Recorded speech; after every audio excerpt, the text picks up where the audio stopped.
Nuovarden is a dimension of wide-open mystery and infinite discovery created by our very own Dungeon Mr. Ty and published by Adventure Slang Productions. You can learn all about this dynamic game system and wondrous setting at adventureslang.com.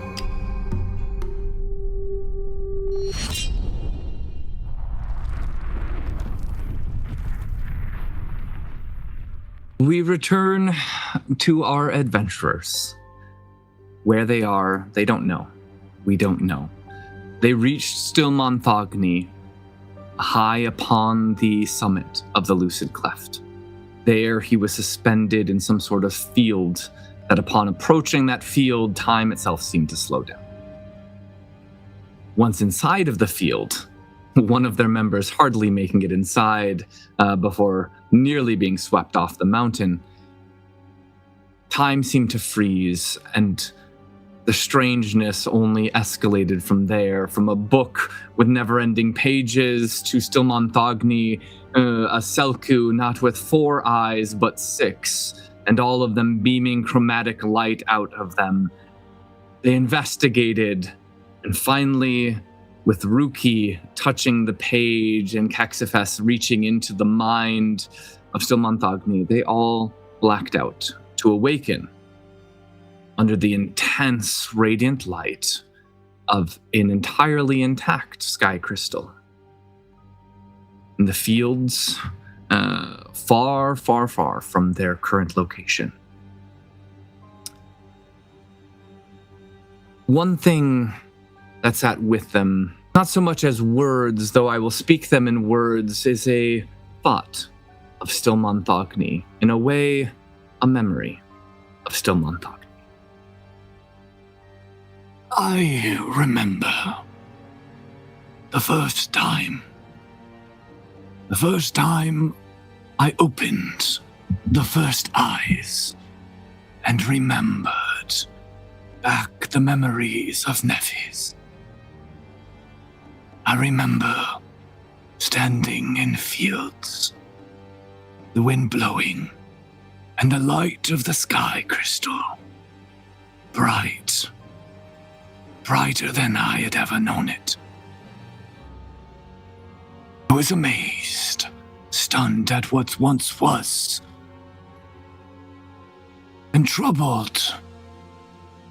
For there in that space I began to ruminate about the fate I knew would come. The shattering of the sky crystal. Was it always meant to be? That Nephis should change, that I should come into existence? Or was there a different path? These things I pondered, even once returning to the present. And what of the sky crystal? What of its many pieces?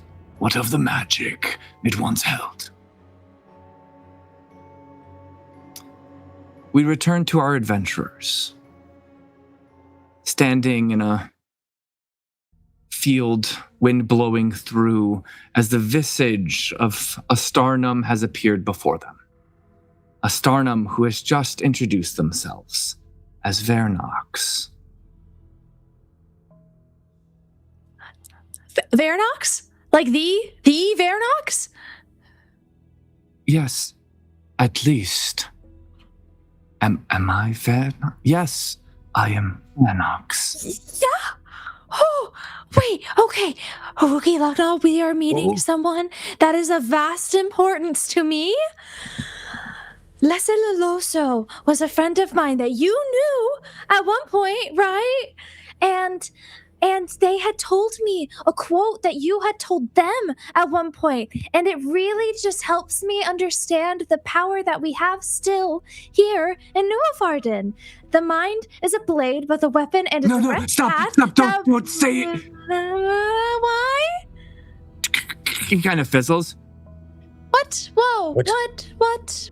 She will take it. She? Like everything else. What is he talking about, Kexy? I don't know. Who is she? He sort of looks around again, as if he's in some other space. You must tread this place carefully. A power is growing. It is consuming.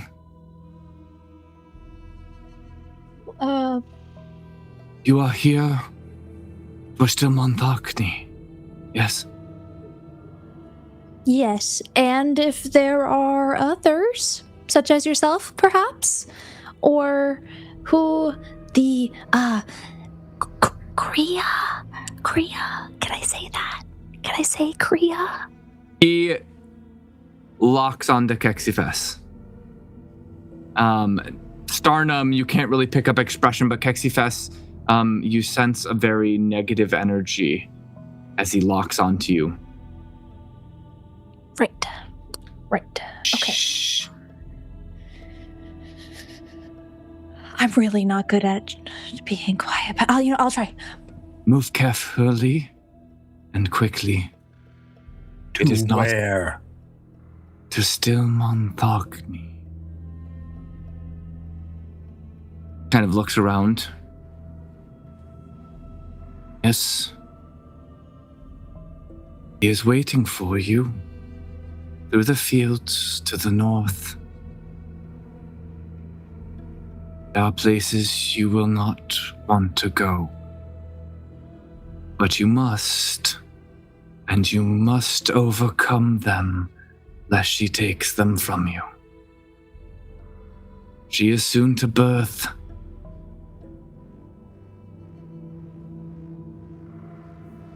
And everything changes then.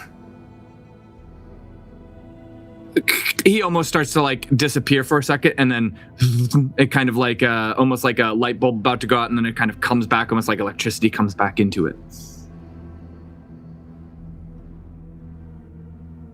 Would you be more vague? Is there a way for us to understand precisely what you're talking about? Kexyfess, put your paw down. Don't always remember what I talk about. Only that it's important. I suppose she's taken that from me also. Who is this she that you speak of? You have already spoken her name.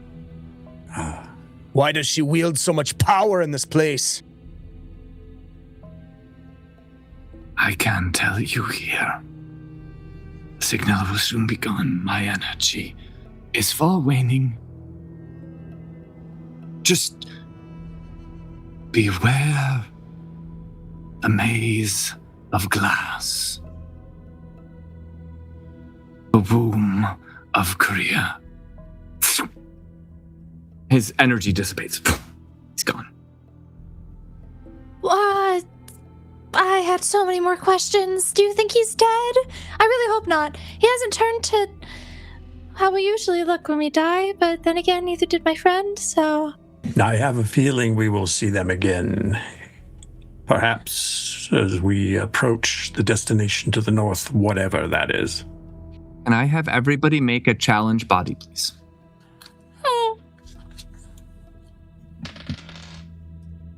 A 4! No. I feel cool I remembered. 1. Oh, 3. But Kex, you got a 4, right? First time. Kexy's good.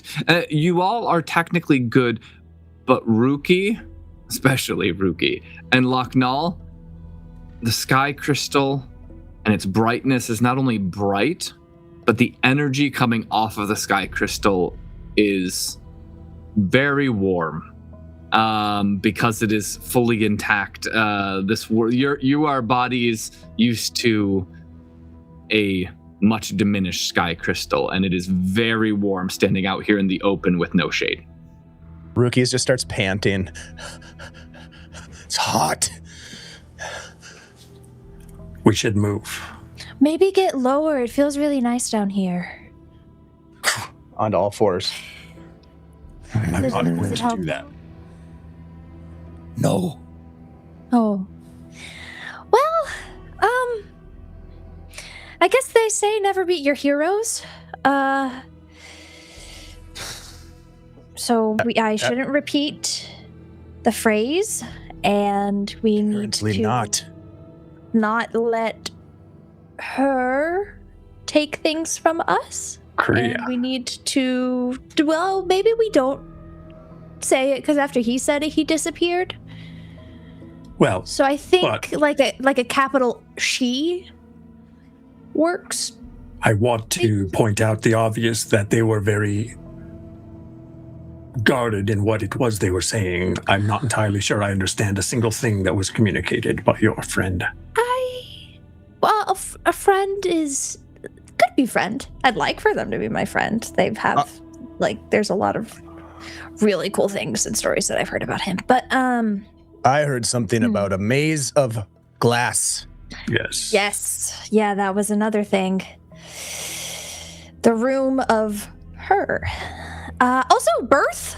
I'm sorry, Birth. Birth. I'm not very familiar with Birth. I know it as a concept, but not exactly as a... Consider that Uruki and I were birthed into the new garden on the day of the emergence. Yes, I suppose I sort of was as well, or rebirthed, I guess, in that I had much less capabilities. In many ways, you were the catalyst for the birth, Kexyfess. Yeah. Lest yeah. I need to remind you. You really don't. You really don't. I still feel a lot of things in regards to it, but if it didn't happen, we wouldn't have Rookie. And Rookie's right. the best thing that's ever happened. Ever. So, Well, I mean, it's, yeah. It's are other a things fact. Nope, it's a fact. that have happened. Nuovarden. I'm sure if Locknall were to go into the history of Nephis, that there would be nothing as great as Rookie. It's canon. Well, shall we move north? Right, yeah, task. Yes, I am an easy. I think that's a good There's word. nothing to be relaxed about in this situation, Kexyfess. Yes. But of course, as always, anything we put our mind to, we can do. And so, just as we got to the top, which we thought we might not be able to do, but we did, we can get to the end of whatever this is. Speaking of putting our minds to it, big floppy hat. All right. You see this big floppy hat made out of grasses weaved together on top of Rookie's head? Can I get one?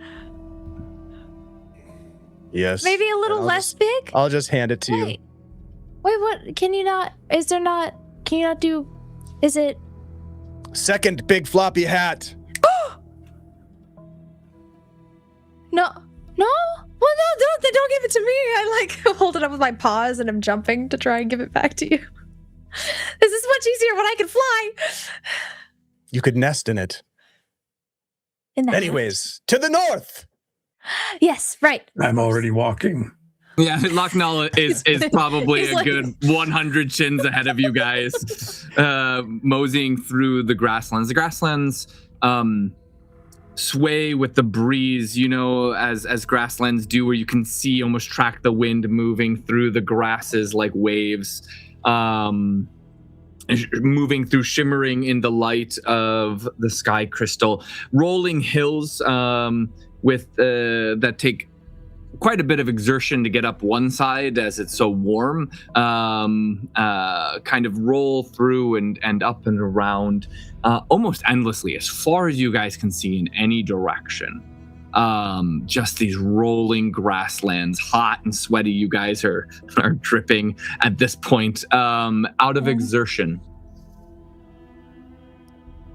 Rookie, I think you would be the first to spot, however, up to the north, you can start to see clouds forming far to the north, almost in a swirling pattern, like a newly forming storm of some kind, but very, very faint still, up ahead as you move. And as you all move forward, I would like you all to make now a challenge mind roll. There is something strange in the sky ahead. 4. Good. That is a 3, and I will use a primacy to make it a 4. Aknal? I also got a 4. Very good, you all. Ooh. You all are walking, and as you're walking, not like a tugging, you naturally find yourselves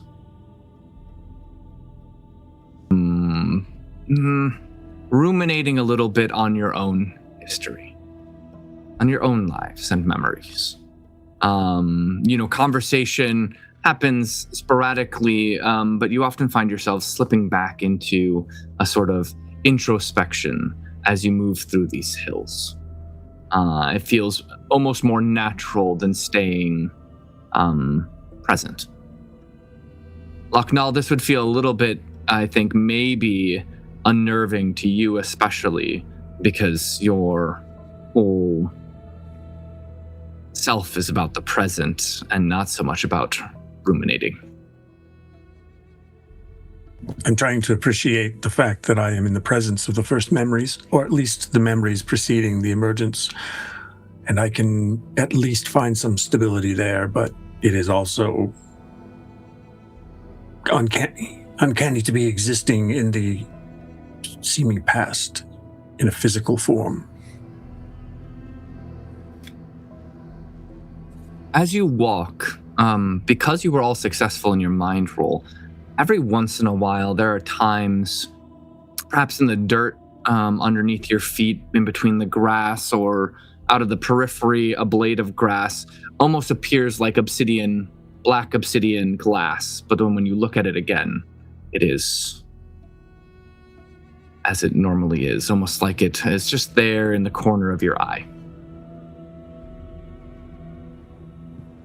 And time passes. Quite a long amount of time passes. All the while, Rookie, that cloud, now you all see it, is growing larger and larger, darker and darker as you move your way to the north. And as you come up over the crest of a hill, the field from a couple hills back, again, you could see rolling hills as far as the eye could see, almost unending. As you crest now this third hill, the hills are gone, and it descends down into a forest. A thick blanket of trees down below you all. Free from the light. It would be nice. Oh, it kind of reminds me a little bit of the gloom forest. Kexy. Challenge roll mind. Oh no. Oh no, I brought up history things. Oh no. That's a 2. Kexy. Rookie and Locknall, as she says that, you now notice in the trees a pale blue glowing that you hadn't noticed before, similar to the sap of the Gloomhawns. Yes, now that you mention it, Kexy, that does look less inviting. Perhaps we should press on. Locknall? I'm concerned of a few things. I keep sensing out of the periphery of my vision obsidian shards that are suggestive. Oh, it's not just me. Okay. Oh, you as well. Well. Yeah, okay. I was concerned. So we are observing obsidian, a glass of sorts. We are approaching the maze. I'm concerned of this.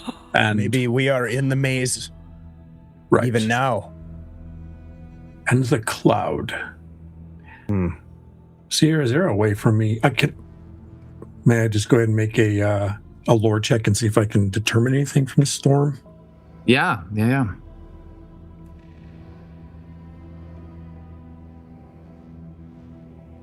2 Classic ones. luck now. Oh And I do not have enough primacy to push that. no! I will give you this, Locknall. Like so many things, there's a heavy dose of mystery in it. Even here, even now, in what seems like Nuovarden, or at least pre-emergent Nuovarden, there is an otherness that you are sensing, even in the clouds. I am beginning to suspect that this environment that we are in, that we believe is our home, is in fact an illusion. I have a question, Paul. Yeah. Whenever I had mentioned the gloom haunt, was I able to correlate the fact that I said it out loud to it then appearing? Was that something that I noticed? Definitely 100%. Fantastic. I'm going to give you one other thing, Kexy. Oh no. You're not quite sure why, but this forest seems familiar to you. You can't place it, though. Familiar good or familiar bad? Even as a Groff, I can tell that you're disturbed, Kexy. What is it? I'm gonna try something. I'm gonna try and telepathically speak to Ruki. Yeah, sure, you can go ahead. So I noticed that when I brought up the gloom haunt, and I'll look around really quick, Still pale glowing going on. that it appeared, that the glowing appeared. So I think that when we bring things up, maybe out loud, where she can hear. And Locknall, you just see me emoting. If that's the case, then I would like to say out loud that a nice crystal clear pool of water would be beneficial right now. Well, I think it's a memory thing. I think it's maybe. I have memories of water.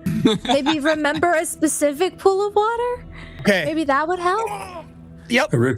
Yeah, what are you remembering, Ruki? Describe it to me. Just speak out I loud. remember the crashing waves upon the coast where I grew up, watching my mother paint the coastline, and the different hues of the water and the sky, and the fishing boats out on the water. My father and the other anglers of the town, and that sound and that smell and that feel of the water on my fur.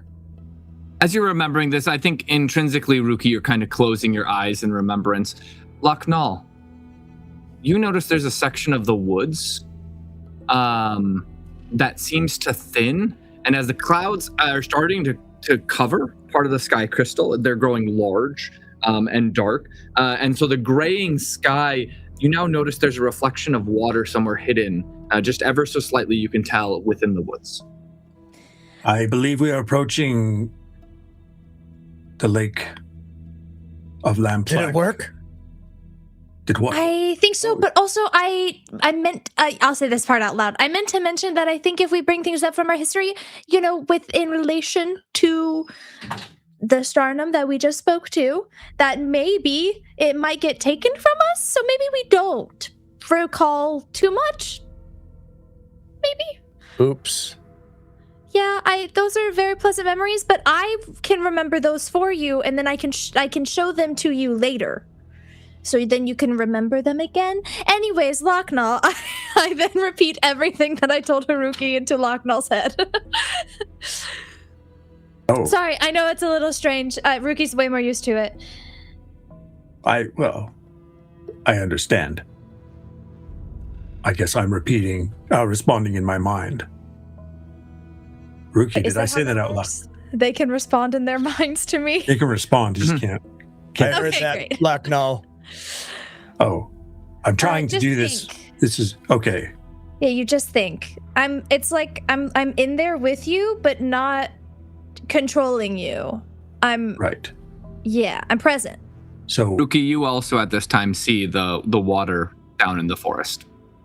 I did it. So I think, and I respond to you then mentally, but I'm looking at Ruki. Yeah, you're doing great. You're doing great. Okay. This is awkward for me, though. We should not, It'll be okay. speak out loud our memories. Yes. If you need to say something, actually, I'll say this part out loud. If you need to say something, perhaps in relation to history, you should spin around twice. I don't understand. It'll be the signal that I then connect with you, and then I can share. I can share it. Yes.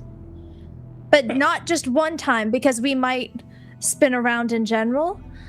And so it has to be twice. Well, okay. I'm saying this out loud. And then I don't speak and I spin around twice. I remember You did that it. there You should did it. be a lake. And so I believe that's the water that I'm seeing there, because there's Oh. the Great Lake, you know. Oh, I thought that Lucky Ruki made the lake happen. But there should be a lake there, though. Tell There Ruki. should also be a lake that maybe Ruki made the lake bigger so we could see it from here. Ruki, as they're talking in their heads, you're like, you see the lake down in the forest, but then you actually notice it's actually quite large. As wind kind of moves across the trees, the lake is much larger than it appears. I'm going to pull a piece of grass up and I'm going to stick it in my mouth. And I'm just going to sit there and chew on some grass while I look back at these two talking in their heads. I think we're ready. I wish I had a way to just connect all of us at You could. once. Yeah, as long as we're in a zone. Yeah. If we're in a group. Oh! Yeah. At our evolution, Much harder than it needed to be. as long as we're in the same 12-foot Oh. range. Mind meld. Affect the area. Yeah. Okay, noted. Although I like the individual confusion. It's very awkward. Kexy, if you can't tell, hasn't been around too many people and has used their telepathic abilities. Didn't know that before. Figured it out now, and that's okay. Let's go. Not You guys through the make your way forest, down into the though. woods? If we can't avoid it, can we avoid it? Well, Is it possible to go around north the is forest? woods. Okay. To the woods. Yeah. I feel there's no direction we could go that would not be any less hazardous. So, Plus, y'all getting real hot sitting up on this hill. yes. Does anyone have any mediocre memories of forests that they wouldn't mind potentially losing? Why are we losing memories? I don't know. I'm not sure if that's actually what's going to happen, but I'm scared that is the case based off of what. Paul, can I remember the memory that I What's that? spoke out loud with the waves crashing and my mother painting? Yeah. Yeah. My memories are intact, Kexy. Well, for now, while we're in this place where there's all the obsidian glass and all the spooky stuff that's happening, but what if they're trapped here when we leave? Stop it. I'm walking. Lock Okay. starts walking down the hill. I'm walking Are you- too, and I just walk away. Okay. Mediocre memories, anyone? You all head on down. Locknull, you reach the edge of the woods first. I mean, it's kind of a typical forest. It's shady though, and the heat starts to abate. Ruki, as you take your first step into the woods, up above, you hear the rumble of thunder move through the clouds. And Kexyfess, you enter last into the woods, and you move your way into the woods, knowing that not too far in is a lake that you saw. Even living on the coast, I think it would have been more perhaps like large waves and things of that nature. So I think he cowers a little bit at the thunder overhead. The sky seems angry here. Was it just a one, like, clap of thunder? Not any lightning, just the rumbling. You know, kind of like the pre-storm, Okay. like Okay. rumble as things are moving. It's but a storm. It'll be okay. We're under trees, so that'll block some of the rain. And because we're lower than the hills, it's safer. And we're lower than the trees. And we're lower than the trees, which is safer. Just don't So we stand should- under the trees.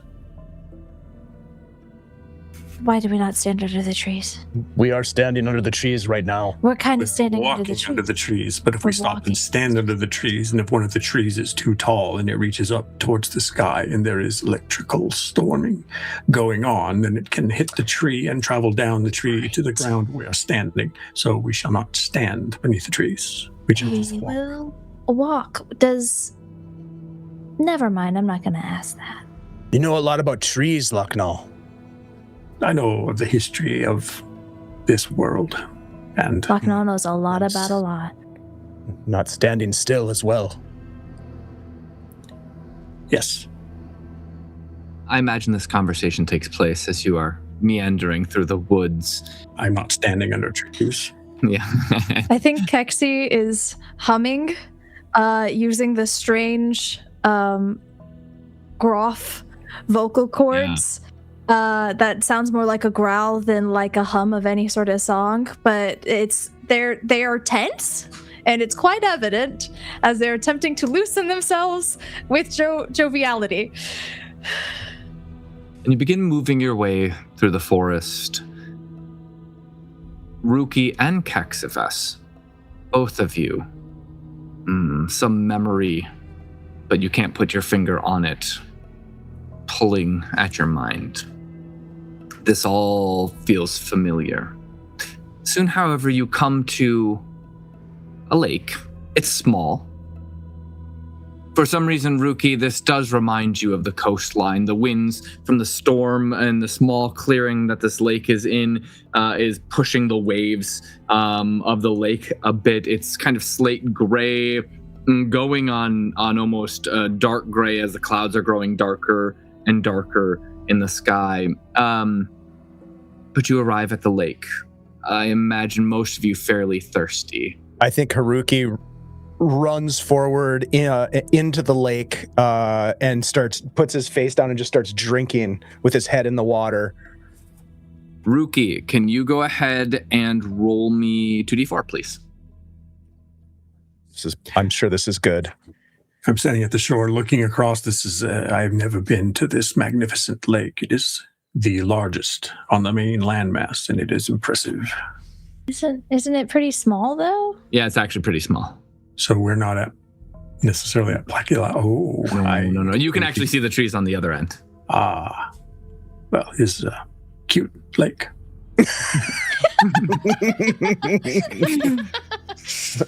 Ruki, what'd you roll? I rolled a 4 and a 3. Ruki, you recover 7 primacy Ooh. to your maximum. Not above. Okay. I thought Awesome. you were about to take like 7 damage from drinking This glass. is such great water. You must drink. This water tastes so pure. Like nothing in Nuovarden that you've tasted before.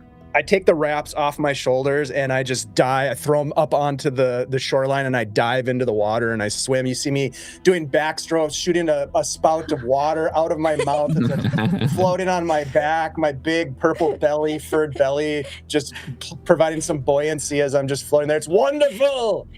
I haven't seen Ricky in water. This is great. I'm curious. I'll scoop. About 2d4, Lucknow. Yeah, I'll run forward and Yeah. For all of you, it's amazing. 7. There you go. Sweet. You needed that. Very good. Now, it cannot exceed your normal maximum, but it will take you up to. Locknall and Kexy, as you are both drinking from the water, Ruki is just swimming out in the middle of the lake having fun. Locknall and Kexy, I imagine you guys are kind of next to each other. A face appears in between you. It is of a Selku. It is of Stilmanthagni, but it is just his reflection in the lake, Locknall and Kexy.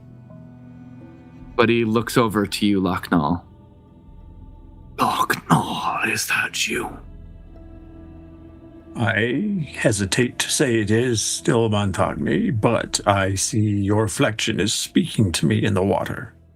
I can hear it. For the record, you're not hallucinating unless we're both hallucinating the same thing. Good to know. Both are and are not hallucinating, I suppose. You have made it. You have made it. That is good. And bad. Teacher, where have we made it to? We don't understand. Yes. It is complicated to say. Vernox can explain it better. Well, we spoke to Vernox, and they were very vague and not at all clear, and then disappeared. They are diminishing. yeah. Is there a way for us to save them? I was gonna ask them myself, but then they disappeared. Kexy, I believe you may be taxing the teacher. To save is an interesting concept, and one I do not know, for I am a teacher of what was. Seeing what was and learning its ramifications on what is. I do not know what lies ahead. But you are on the right path. Seek Vernox. Seek myself. But you must first wade through the difficulty of your own ruminations, as I had. Teacher, I have a question. Yes. Must we pass through the maze of glass? I have not heard of such a thing. As Vernox warned us of it belonging to she or her. Yes. To Ktyria. Yes. Yes. Seek Vernox out. Okay. In the Shard Citadel. Shard Citadel. Shard You can Citadel? only get to it through your own memories. Huh? I'm sorry. The water ripples. I didn't get to ask what the birth meant. Haruki, join us. We have received a message. Okay. Is swimming that fun? Yes, it's great. Come in. I'm a plunge in. Can I swim? Plunge in. Yeah. I mean, Okay, you're not the most graceful swimming animal out there. You're kind of doggy paddling, but yeah, you're doing it. And it's pretty fun. Two bears swimming around the lake. This is great. I like this. I shake my head. You're doing great, Kexy. It's kind of tiring, though. Haruki, we have received a message from Stilmanthagni. Yes, of course. I'll come back up. Oh, right, Put my yes, wraps that's back on, important. and first I'll shake off like a dog, just water everywhere. And I'll then also shake off. There's extra put my water. wraps.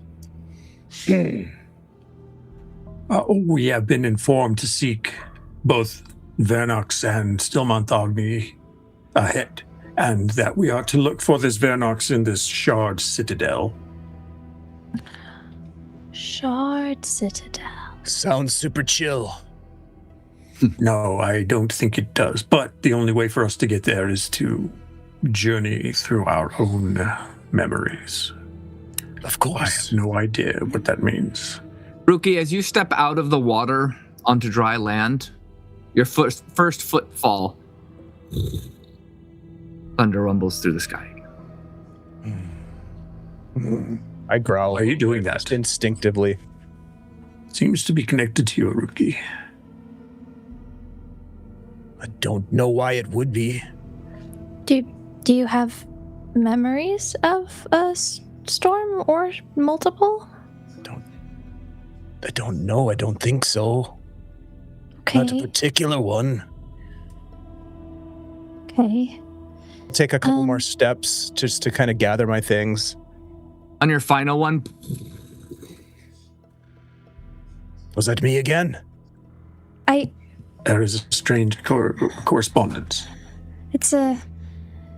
Yeah, I think it's happened too many times to be coincidental. Do you want to fly? If you're not taking steps, do you think that would help? That would rise Haruki above the ground level. you are feeling both anger but also sadness right now. I know what this is. What? Memories, you say? That is our method of journey, yes. I think so. I never told you about this, Kexy. Back in my village, there were other Kakuts, not unlike myself. Hunters, great warriors and hunters. Their offspring, their litters grew up to be great hunters, and I wanted nothing more than to be one of them, a great hunter. But I was big, and I was clumsy, and I was loud. And when I was invited on the hunt, I was useless. In fact, I was worse than useless. I was a hindrance. And all of the other young Kakuts called me a nickname that I think is now connected to this. They gave me the name Thunderpaw.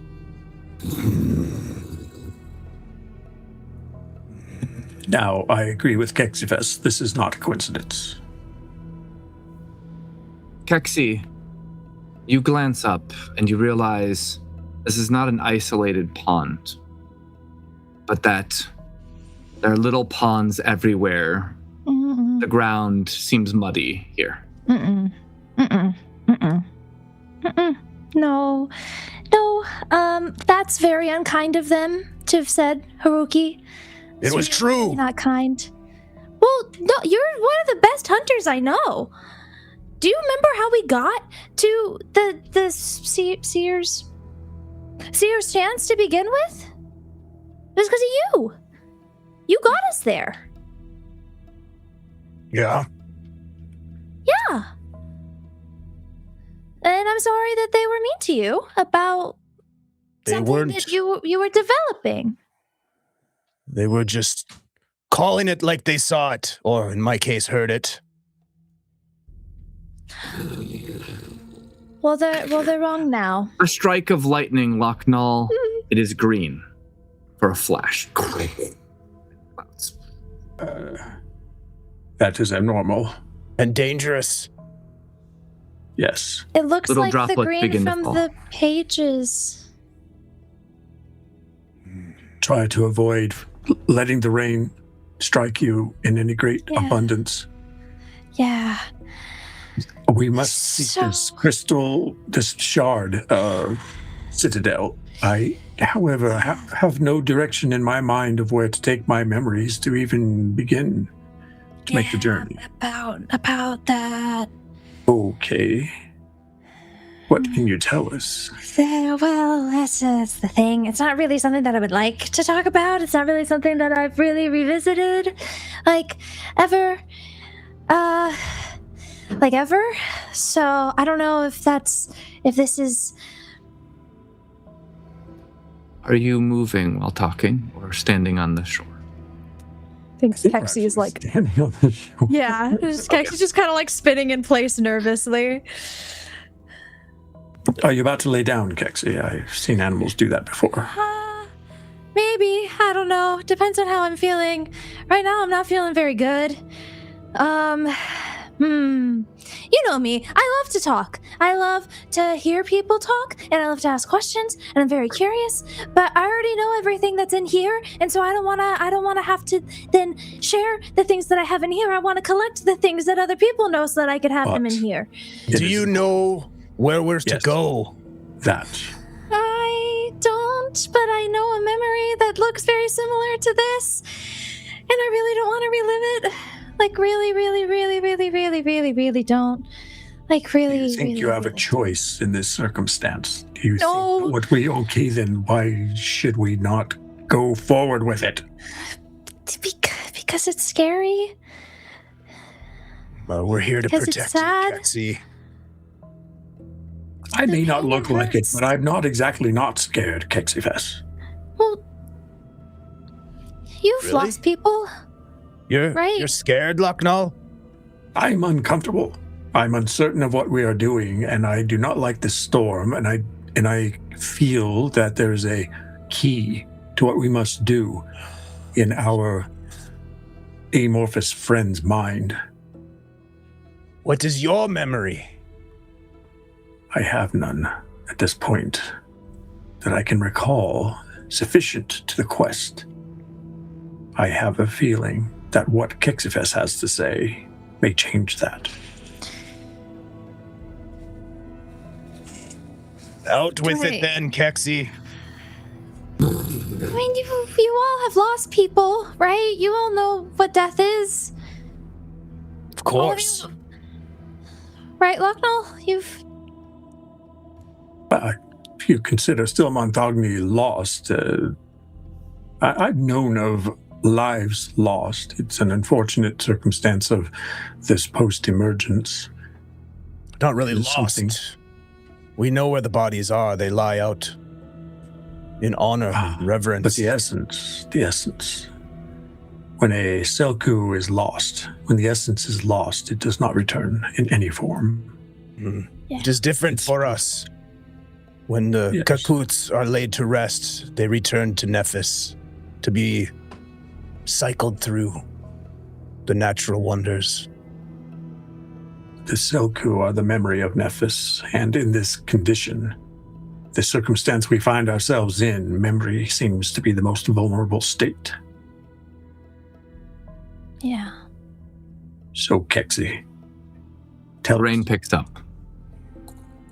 Now coming down a bit harder. Let us move northward, and you will tell us, please, what it is that you know. As you skirt around the lake, Kexyfess, nervous to share, the ground becomes muddy, sucking onto your paws and your boots as you stride through this space. Little pools of water. At times, it feels like if you were to just stop moving, you would just slowly sink into the mud. Kexy. Kexyfess has never been this quiet. Not intentionally, not willingly. And so walking, it's a bit disconcerting as they very quietly and very not excitedly start to say, people change, and I wasn't like this forever or A Groff? the entire time. Inhabiting anything, really. I kind of.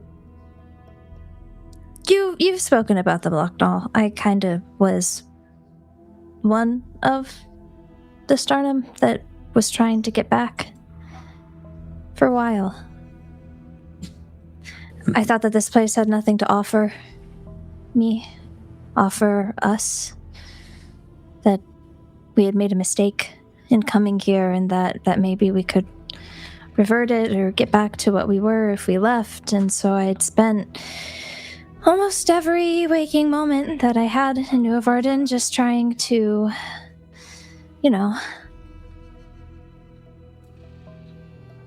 go back.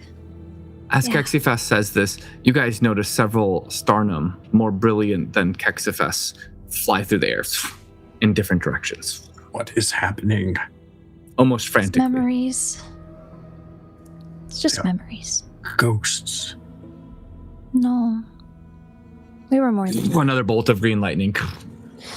The clouds are now turning more blackish, from dark gray to blackish colored. I feel as if I'm entering the minds and the memories of you two. I do not understand. Kexyfess, please help me. Ruki, I'm your trying. pulse is picking up. like you're on the hunt again. I'm trying. It's hard to remember, you know? I don't know if you've ever had memories like that, Locknall, where it's just, you try so hard to forget it for so long, and then you can't, and so it just kind of gets shoved into the back of your mind instead of in the forefront where you used to thought about it all the time, nonstop. Why? And Why would you try to forget? because there are some things that aren't pleasant, Locknall. There's they some all things that have are value. unfair, and they shouldn't happen. It shouldn't have happened. There is value in all memories. There is no value in losing anyone. There is right now. Have we had lost you on top of that mountain? What value would there have been in that?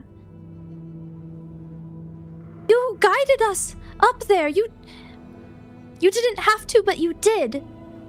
And it would have been unfair if we lost you then, and it was unfair when I lost Licelloso here. Another thunderclap. This cold wind, almost like on top of the mountain, sweeps through the forest. And as it does, Locknall and Kexyfess, as you're talking intensely, you come through a clearing. Locknall, you are taken back. In this clearing, in a large ring, sit many Selku on stumps, all staring away from the center point. All with their first eyes open and their second eyes closed. Kexyfess, this clearing. Oh, you remember this clearing. The water, the swamp, the bog. A tree quivers.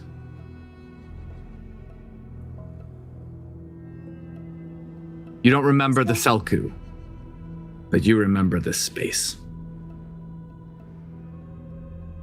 Do I know anything about these Selku? They're like stone statues, but they are Selku. By their first eyes open, you mean they're looking into the present? No, they're looking into Nephis. Yep. Sorry, I always call the first eyes the eyes that look into Nephis. Okay. Paul, with the hunt pulsing through my blood right now, the straw hat is gone, and I drop to all fours, and I start smelling, and I start looking for tracks. Ooh. Yes, Rookie. Give me called body awareness. Oof, shit. Double twos. I'm going to go ahead and take an armor factor. You take an armor factor. Rookie, you do notice another couple of trees shake. I will slowly take a few steps in that direction on all fours, just slowly lumbering while they're figuring things out. Seer, I want to try, as much as I perceive this to be reality, to join the other Selku in looking where they're looking. If I may try. You may try. This is a lore. Yeah. Called roll? Yes, correct.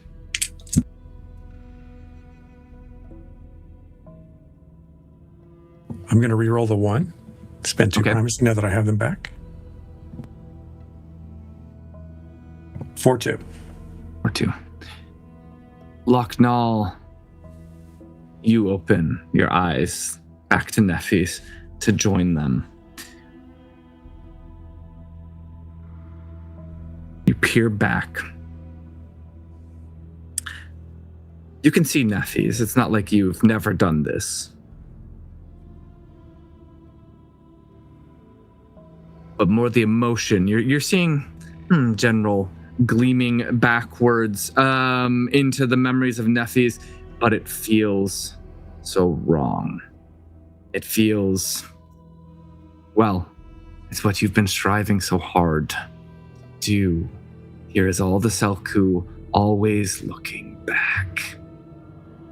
And you feel that in your being.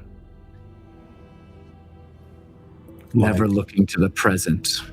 Never being in the present, always looking back and missing this world.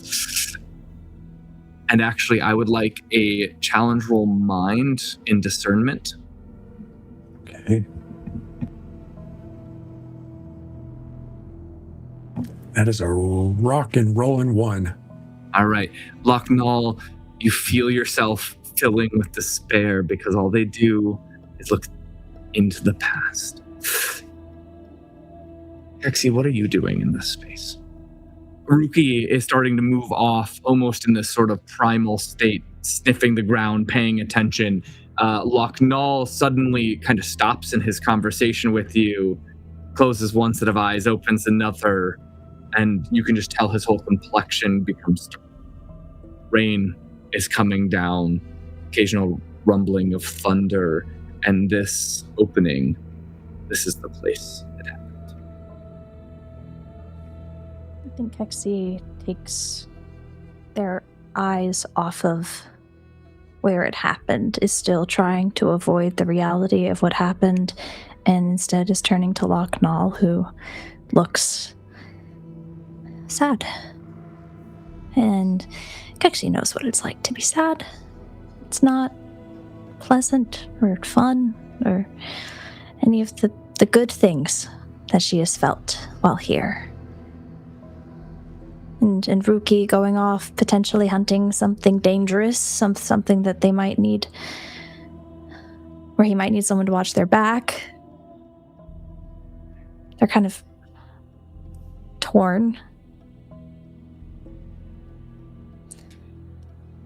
Locknall? Can you hear me? I don't change my eye orientation. Yes, I hear you. You look sad. It is the unfortunate persistence of my people to ever look backwards and never to the present, nor to even to the future. We do not have the ability necessarily to look into the future, but to look ever backward is to never progress. Are you looking backward now? Yes, Why? because they are all looking backward, and I wanted to see where they were gazing. Ruki, you catch the scent. I'll allow you to make a called roll lore to try and identify. Okay. Another tree quivers. 4-2. Ruki, you smelled this before. You've hunted this before. Not successfully. It's when you notice the My ground Go bulge big. and then drops. The muddy ground. Danger. I return my gaze. As you return your gaze, Locknall, you see almost like the surface of the ground is rising up and moving and then sinking back down, like something is moving under the mud. There is something below the surface. Kexyfess, what is it? It's not good. It's not good. It's not good. It's not good. It's not good. You are It's not good. It's a crest scale. It's a crest scale. It's a crest scale. Okay, it's a crest scale. A crest comes bursting out of the ground in between you, Ruki, and Locknall and Kexyfess. As it comes bursting out of the mud, this mud that seemingly, if you stop moving and start to sink down, it must be deep. We will now take turn order. Oh, shit. I mean, I think as the hunter here, I would be going first and immediately drawing the bow, knocking one of those arrows and taking a shot with it. And I will take second, I think, because I've been waiting to figure out what's going on, unless, Kexy, you are strategically... All you. Okay. Kexyfess, can I also have you give me a challenge mind Yeah. in the despair of this moment? Ooh. Yeah, for Just for sure. clarity, can I clarify, this is a key scale? Yeah. Okay. Oh, sorry, a key Crest scale. Yeah, scale? Key scale. I thought it was Key scale. crest scale. Sorry, key scale. Yeah, the snake. Key The scale. snake Wanted to make sure it wasn't one of your new reptilian thing. creations that I have to No, be no, double no. terrified about. No, this one's from the book. Okay. I rolled a 3, and I could use a primacy to bump it, but I honestly don't think that they've got it in them. Okay, Locknall and Kexyfess, you both are down 1 action dice because of the despair that you are feeling in your hearts right now. You are slow to respond. You'll still go second and third, but because of your memories, you're down 1 action dice. So we're afflicted, essentially. Yes, sorry. Is that affliction? Yes. Yikes. Just for this round. Okay. It will wear off after your turn. Rookie. Oh, wait. I'm sorry. I need to roll for the key scale. Okay, Rookie, you're up. Okay, I'm going to, like I said, knock an arrow and fire, and as I do, the arrow looses from this relic bow, the bow of the mighty hunter, and becomes almost like the wind propelled by lightning as it fires forward towards this creature. That is a 4-2. That hits. Yep. You know what? I'm going to use primacy to reroll that 2 and try to get a high success. Yep. No, it's still a 2. All right, so I fire the shot, and I believe that is D4 plus 1 elemental Correct. wind.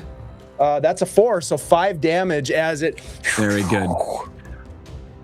It hits the scales. The arrow hits. It cuts. It draws blood, but also reflects off the scale and into the mud, sticking into the mud. And you notice, I mean, the key scales are armored, and so definitely took some of that damage. But you damaged it. And then I'm going to roll out of the way to change my position at the end of that action. I believe you have 3 action dice, so you still have an action dice. You're holding it? I'm going to hold my third as a possible assist. Okay. Don't forget, you can also use it as a single die action since you didn't spend your other action. That's correct. That's right. Thank you. Yep. Locknall, you are up. Yes. I will, spinning around toward it, I will bring the staff around at the same time, and I will manifest a small boulder of fire and throw it from the end of the staff. I'm going to do 2 dice and just go for it here. 4-2. Very good. 4-2. 2 damage. It hits and smolders against the scales, seemingly doing nothing to this moist, centipedal reptilian creature. Hit by the arrow on the one side, the fire on the other side, it doesn't even respond to it. It didn't even feel it. Maybe like a warm spot. Kexyfess, you're up next. You wanted to show me the wonders of inhabiting? He thought maybe if I was a Spihu that I would have some fun and learn how to enjoy Nuovarden, and it was lovely, and it was fun. I look over my shoulder. Kexy, defend yourself. And then it wasn't. Why him and not me? Why was it him and not me? And I think with that, there is a mental attack that I'm going to throw at this key scale. 4-2. 4-2. Succeeds. Go ahead and roll D4 damage. It's a D4. 4. Very good. The scales, of course, do nothing to.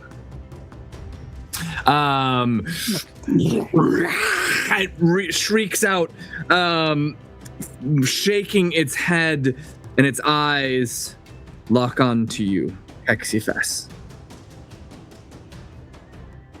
And there is a knowing in those eyes. And you remember those eyes, and it strikes out at you. It comes down, biting at the Groff. Can I use my second action to try to manifest like a wall of some sort of protective barrier? I know I only have 1 die, so it's probably made of wood. If it's even successful, let me give it a try. Yeah, I'm not going to roll that one. I'm going to roll this one. Come on. No, that's a 2. Yeah. You manifest. You're like trying to pull something out of the bog, out of the mud, but it does not materialize. That is a 3-1. I will bump it to a 4-1 as it comes snapping down on the Groff 4. That would be 3 points of damage. Kexy. Okay. And is that goes to the Groth, and it isn't halved because it's not my body? Correct. More importantly, I need you to go ahead and make a challenge body roll for me to see if you can resist being snatched up in its giant maw. That's so cool of you. That's so cool of you, Paul. 4? Oh, very good. It bites in, and as it rips back, you can feel its teeth like shred chunks of fur out of your tail. You're like almost pulled up into the air by your tail, but then squirm out from its teeth. As it comes up again, it looking very angry, whips its head back towards the hunter, right, who's been here shooting arrows and intervening, and it snaps at you now, Rookie. I don't even see it. I'm like, Kexy! And I'm like, No. getting ready to run that way as it goes for me. Don't! Or 1. It hits. Rookie, that is I got some 3 armor. damage. Okay, I've got the stone sheath armor, which soaks, it's got an armor factor of 4. And it's you have an halved. extra armor factor. And I have an extra armor factor. And it's halved because it's physical. So we're going to call it 2 damage to your armor factor. Okay, remind me how that works. I've never had armor before in this You game. just remove 2. Okay, Reduced. got it. All right, thank you. Oh, Reduced right. it by 2. That armor, loses Yeah, value. it's not Yeah, that one persistent, doesn't yeah. have persistent. It's Yeah, just... but it can be repaired. And it halves all physical damage until it's gone. That's correct. Yep. Okay, thank you. And so the crest scale comes and bites in. So you're like running over and it like comes and clips your arm. Oh, sorry. Body challenge roll. Challenge, it's just 1. Here we go. That's a 3. Can I bump a challenge roll? Can you use You have primacy. Yeah, I'm gonna use primacy on that. It on. tries to rip you up into the air. No. But you No, like that's a 2. pull your arm free. No, it's a 2. I don't pull it free. Did you re-roll it? Primacy would just bump it. Oh, that's right. Just bump Sorry. it up Yeah, I to a 4. rerolled. I got it too excited. Yeah. All right. Thank you. Yeah. I got There you really go. excited. Yeah. I only Sorry, used I was 1 like- primacy. I promise. I didn't reroll. Oh my God. So you don't re-roll. It bumps to a 4. It like grabs onto your arm and then pulls, but the rock armor has nothing to grab a hold of, and you kind of resist it as it pulls up That's a much free, and better it goes outcome. back to you, Rookie. Huh. Okay, I will race over to Kexyfess, and then I will sort of stand over them and take another shot with the bow. Stay behind me, Kexy. That's a 4-1. Be okay. Or 1 hits. Okay, that's going to be 3 more damage potentially. It's 3 + 1 or 2 + 1? 2 + 1. 2 + 1. This arrow does a lot less. Again, mostly bouncing off of its scales into the mud. Anything else, Rookie? Yeah, and then I'm going to again try to manifest some sort of a barrier using my technology to conjure up some sort of structure that we can be behind. No. Well, you know what? Yeah, I'll bump it to a 4 with primacy. Give us something to hide behind. All these like wooden planks come crisscrossing up in front of you. Moving now to Lochner. I will use 1 die and action to try to analyze weakness. Yes. That is an unsuccessful attempt. I will, failing my analysis, simply conjure up a stone, just a stone, and try to slam it against the creature. Again, swinging my quarterstaff and materializing this for another miss and a high failure. Oh, I will bump it and Hi. restore the primacy that it costs.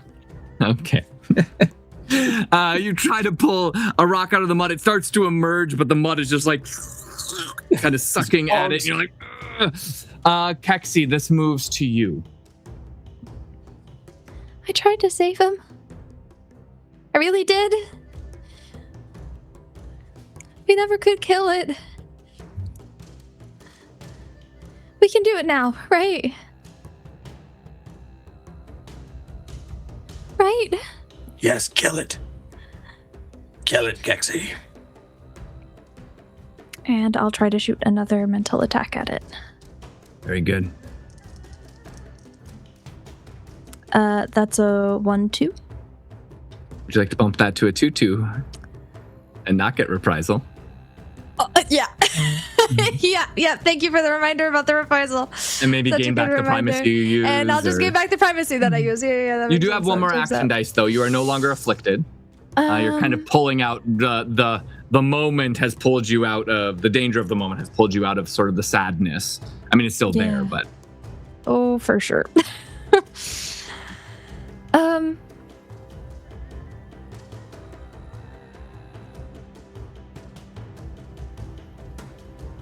I think I'm gonna hold it. okay. The creature, of course, deeply agitated by Ruki and Kexy, comes snatching down at you, Ruki. You are the first thing in its way. The barricade tie, this would just provide extra armor factor, correct? It'd be an armor factor 2 persistent if you, Yeah, if you maintain. Right. Okay. Great. So it snatches at you, Ruki. For a 1-2, I will bump that to a 2-2. And take the empowered state to decrease the difficulty to hit as it gets angry, like snatching and kind of bashing against this barricade. And it will make it a second bite attack at you. Now at decreased difficulty, that is a 4-2 that hits. Only for 2 damage, so it just bites and rips at this barricade to no avail. Thunder rumbles through the air. A green strike of lightning hits a tree nearby you. And for all of you, in that second where it hits the tree, and like a limb smolders off of the tree, it looks like the tree has been... The inner side of the tree has been cooked to a volcanic glass-like structure before... No, it's just blackened wood. As the limb falls to the ground. But something else strange has now begun to happen. There is a redness to the raindrops, and they are coming down fast. Back to you, Ruki. Okay, I am going to... I'm gonna try. I should note, sorry, Ruki and Kexyfess, you are behind a barricade, not moving. You are sinking into the mud. I need you both to make a challenge body, please.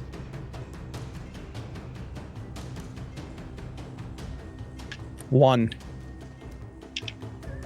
Okay, both of you are immobilized this round because you are sinking into the mud. You're still behind the barricade, but it's like up to your like thighs, so you can't move. Just full chest. Oh my god! Right in your Oh, animal worse. form, yeah. We're on 2 legs, that's what I meant. You know what I meant. Oh shit. Okay. It's my turn. I think I'm going to try to enhance self with Okay. a single action die. See if this works. That's 4. You watch as I draw the bow back, my arm gets bigger. It just surges with energy as I'm pulling the string back, and I'm gonna release it. Are you decreasing? Well, it's already decreased difficulty Okay. with the bow because it's far Okay. enough away. So are you just increasing the damage, empowering then? That was what I was kind of hoping for. Okay, perfect. Yep. All right, and then I'm gonna use this barrier's kind of nice. Trade-offs. I'm gonna roll 2 dice on the attack. The barrier will go down at the end of this. Of your turn. Oh, Yep. come on. That's a 4-1. Okay. 4-1, that hits. Yep. And then D4, will this be Plus 3 now, right? Is it plus 2 or just plus 1 for I think it's plus 2. Standard enhancement, standard power would be +1. Plus 1. Okay, so it's plus 2. D4 plus 2. D4 plus 2. That's 4, so 6 points of damage. 6 points. Very good. This one sticks in. It breaks through the scales entirely, sticking in little bolts of electricity through it. It shrieks out in pain up there, kind of writhing around in the sky. And then the barrier drops at the end of that. Barrier sinks into the mud. We've got to move, Kexy. Locknell, you're up. Okay. I will try one more time to analyze weakness. That's a 3. I'll bump it to a 4. Strike it underneath. And then I will raise the staff in both hands like this as I shoot a sharp shard of stone up into the underbelly. Nice. That is a Decreased 3-4. I will bump it. Oh wait, can I? Yeah, high success. 4 to high success. Yes. Ooh, very good. That is 4 points. 4 points. 4 point in total. 2 plus 2. Right? Yeah. Mm-hmm. 2 plus 2. Okay. And I will hobble it.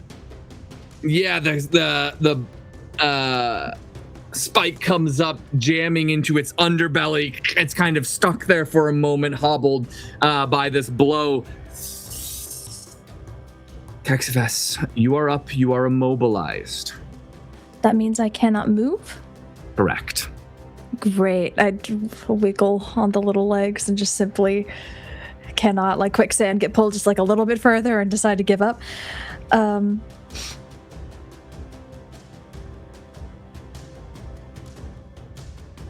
I haven't revisited this memory even with the shard. I still remember what Lasaloso last told me, which was just to run. That would be very good right now. I don't think I can. Physically, and also I think that I kind of have to kill this thing for killing my friend. Is that bad? I don't think so. I think revenge would feel good. And things that feel good are typically good, right? Several strikes of lightning through the sky. I am going to attempt to stun it. Okay. Is that a challenge roll? I did roll, and then I realized that I wasn't sure what that was. Okay, so I mean, did you succeed? That's fine if you're trying to stun it. A 3-1. Yep. If I bump the 3 to a 4, it needs to make that a makes it mind more check to try difficult a challenge for them. Yeah, then I'll do that. Right, is that correct, Locknell? They get a chance to challenge stun? Yeah, so I just need to roll a 4. You just need to roll a 4 to succeed. Yeah. I'm sorry, that's a 4. Mm. And what if I tried it one more time? You could, how many dice did you roll the first time? 2. You got 1 more dice that you can throw. Yep. Come on. That's a 1. Come on. Ooh. You gonna bump it? The creature. Oh, I'll bump it. I'll bump it. I'll bump it. I'll bump it. I don't want reprisal. I'll bump it. Oh, yes, the reprisal. Thank you. Oof. Yeah, good call. So that's 1 more primacy down. Hobbled Locknell, that means it's at half movement, right? It means its physical attacks are made at increased difficulty. At increased difficulty. Physical actions, period, until the end of my next turn. Hitting a target that's immobilized, is that at decreased difficulty? Decreased, so it'd be standard. Yeah, it'd be straight. Okay. It plunges into the ground under the mud. Ruki, you feel something shift under your feet. Kexyfess under your feet. Coming up behind Kexyfess, the Cascale comes out of the ground and snaps down at you, Kexyfess. Ruki facing the other direction on the other side. This is at standard difficulty. Uh-huh. That is a 3-3. I'll bump with primacy to a 4-3. Oh. Hits you, Kexyfess. 4. 5 damage. Oh. I think that might kill the Goth. That's the Groth is gone. No. You see it grab the Groth and yank the Groth up into the air, but Kexy's energy remains as this thing But you're swallows. stunned. Oh, but you're stunned. That's right. Because you've been forced from the form. It pulls up and it swallows. And for a second, you think Kexyfess has just been swallowed until you realize Kexy's energy is just kind of like hobbled there down in the mud, sinking further now up to Kexyfess's kind of like energy chest is emerged in the mud as this thing swallows and then looks over at Locknall and is snapping at you. Locknall. You are not in the mud, so this is at increased difficulty. Oh, me, yeah. That's a 3-3, so it won't succeed. However, it will take an armor factor. So it misses you, biting down again. The sky, the rain is now torrential, and it is red. And the pools of water on the ground look more like blood than they look like water at this point. And the mud is becoming looser and more liquidy, and it's easier to sink into. Rookie and Lucknall, I need you both to make a body challenge roll. Kexyfess, you can't, you auto fail because you are stunned, you just sink deeper. I got a 4. Very good. 3, but I can bump it. It's body, right? Yes. Yeah, I will bump it to a 4. Rookie, you are no longer immobilized. You are now free of the mud. You kind of scramble up out of it. Lucknall, your light form, you're almost like standing on top of it every once in a while, kind of just jumping to like another area before it starts to sink in. And that's back to you, Rookie. The key scale is bloodied. It's bleeding in multiple areas, but it just destroyed the Graf, and now Kexyfess is very vulnerable in the mud. All right, so I don't know exactly how this works, but I can do this. It's a body manifestation called Dismiss, and I can do it on myself or a target. Yes. And maybe only yourself? Nope. It says target. It depends on the circumstance or the application. That's why it can be targeted by certain manifestations. Okay, so I guess let me see what I'm trying to do, and we'll see if it fits. Yeah. I would like to manifest this to somehow apply this dismissed status effect to Kexyfess, so that the creature has a hard time, because if I can do that, then it can attack Kexy unless it makes a successful mind roll, I believe. A called mind, I think. I think I would accept it in the sense, like, if you were to like run out in front, roar, like basically becoming a large distraction, so as to draw the attention to yourself. Yeah. To dismiss Kexy, I would allow that. Okay, so that makes that's sense. what I will do. Yeah, I will try to do that. So let me go ahead and make a roll here. That's my boy. That is a 4-3. Ooh, very good. If I'm gonna make it a 4-4. I don't know what that does, but I want to do it because I think it'll be better as a high success. Maybe it, Paul, if you will allow it, it draws the key scale's attention to me. Yeah, I will allow it to basically dismiss both of your allies. It is hyper fixated on you. Okay. You have just challenged it in its own home territory. Just locks onto you. Anything else? And then you also mentioned that we're not immobilized anymore. Is that correct? You and Locknall are no longer immobilized. Yes. All right, so I am going to enhance myself for speed. I'm going to try. That would work. That would be your double actions, though. You would have no attack. Okay. That's right. I know. Okay. This is crazy, I'm sure, but I'm going to do it. So you're like mobilizing yourself. I'm mobilizing myself, which will to give myself more speed. That's a 4. And I am going to start running away from drawing that thing away from my companions as fast as I can go. Very good. You just start blitzing out away past the key scale. It locks onto you and starts moving through the mud, or is about to. And you're just tearing through this mud, water, blood red water splashing up. Locknall, it's your turn. All right, I will maintain the analyze weakness. Yes. And I will use my other action to try to raise a solid stone block beneath Kexyfess and try to lift them out of the bog. That is a 4-1. Very good.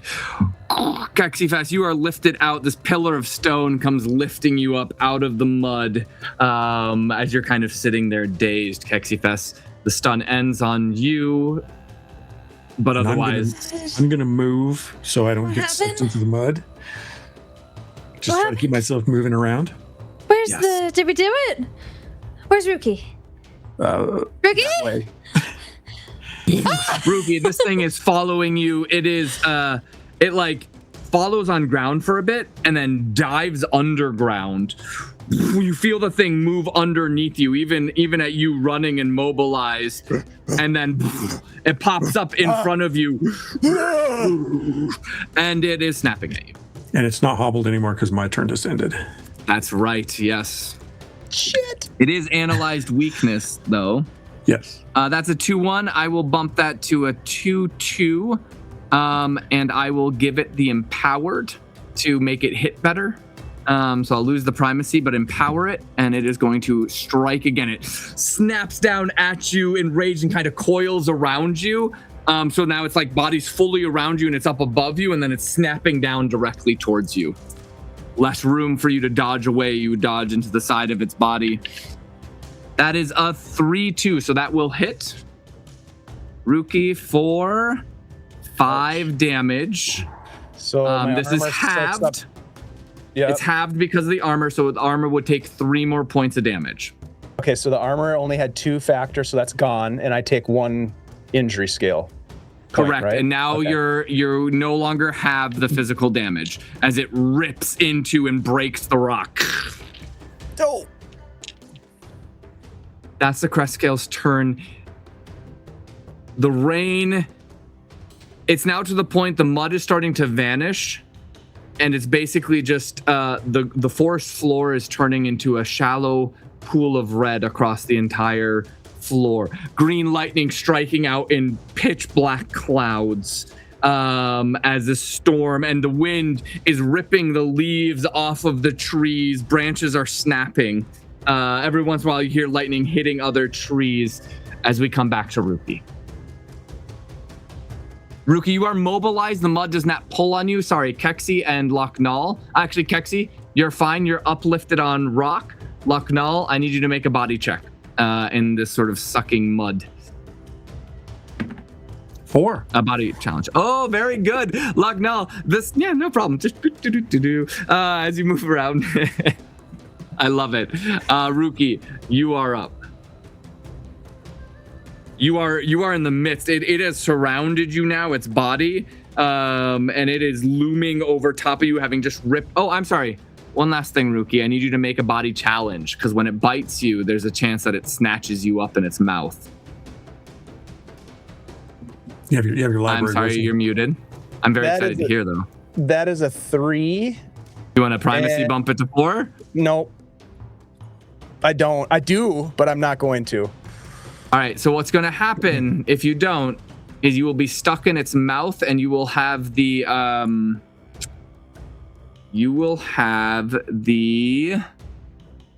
Shit, maybe I do. the crushed status applied to you. Oh. With immobilized, right? With immobilized. So you'll be crushed and immobilized, meaning you can't move. 0 movement. And you take 1 point of damage at the end of each turn while you are crushed. And you are stuck in its mouth, essentially. And so you'll have to do combat from its mouth. I'm so low. I'm gonna stick with my decision. All right. You were pulled up. So you'll take 1 more point of damage because this would have been before the end of the turn. Okay. When it bit you. And so it pulls you up into the air. You guys just see Ruki up in the air as this thing is clomped onto half of him. The rock on his armor has been shattered. And Ruki, it's your turn. You are in the maw of the key scale. God damn it. Okay. So let me know if this works. I'm going to howl in pain as I'm that being does work. held. That succeeds. That part works. Yeah. We're gonna have to roll for it. Yeah, it's so good. I am going to grab on to this creature's something in its mouth and pull it tighter, and so that it digs deeper into my body, shedding more blood and doing more damage. And in so doing, I'm going to gain back primacy. Okay, 2 points of IS as you pull, as you chomp yourself with this thing's mouth. Yes. Okay, and that gives me 1 more primacy for 2 IS. And then I am going to. This is going to be some Ouroboros shit. I'm going to creature morph into a key scale. It's a size factor 12. Does that matter? Which might be difficult. I think it's quite large for you. On a high success, I think you could do it. I think the success factor, or like whether or not I get a high success or just a success, is the injury scale that I add. There's no. Oh, but you would be like a small version of it. Okay, sounds good. Yep. It doesn't really say anything about the size of the size. What it Okay. is. Yeah, let's do it. Right. You're both right. Yeah, about the size. Yeah. Okay, so I'm gonna see if I can do that. That is a 4-2. So 4-2. Okay, so you kind of transform into a small key scale. Okay. Can it be like a medium-sized key scale? The medium-sized key scale. Thank I you. think up to 1 size factor larger than you. 8 feet. It doesn't say that anywhere. Essentially, it's just it's gaining +4 on the injury scale above Ruki's base, and then it also gets the armor factor, damage factor. Yeah, armor factor, damage factor. It says nothing about size. So in my mind, it was like I was now the same thing fighting it, and that can be in my brain. It doesn't have to be in the game. Totally. Brain. It'll just be in my brain. Let's run with it. You're now a writhing key scale in the mouth of another key scale. Yep. You gain 4 IS and 2 armor factor. What is it called? The good armor factor. Persistent armor factor. Yes. Yep. You gain 2 persistent armor factor, and you are now a key scale. And I'm going to bite this motherfucker. All right. Give me a bite. Ouroboros, baby. Come on. That is a 2. I'm going to re-roll that because I just gained. If you enough primacy, IS to do you this. can. All you need is a 3. It's still analyzed weakness. Oh, really? I believe all right. Locknell you maintained. Did he? So if you bump it with 1 primacy. I will bump it with 1 primacy to a 4. All right, D4 +1 because the creature has a +1 to its damage factor. All right. That's a 3. The 3. You gnaw into this thing. +1. Your teeth sink in. 3 + 1? Yeah. 4. So 4. Yep. 4. Very good. This thing shrieks out in pain. It is not releasing you, though. It's just kind of tightening its grasp on you in desperation. Locknall, you are up. Totally normal over here. You're right. I do like the Ouroboros, though. This is pretty great. I am not maintaining the pillar underneath Kexy, so that will end. However, I will maintain the reduction in the analyzed weakness. The analyzed weakness, and seeing that Haruki is in its mouth. I assume this thing within 128 feet of me?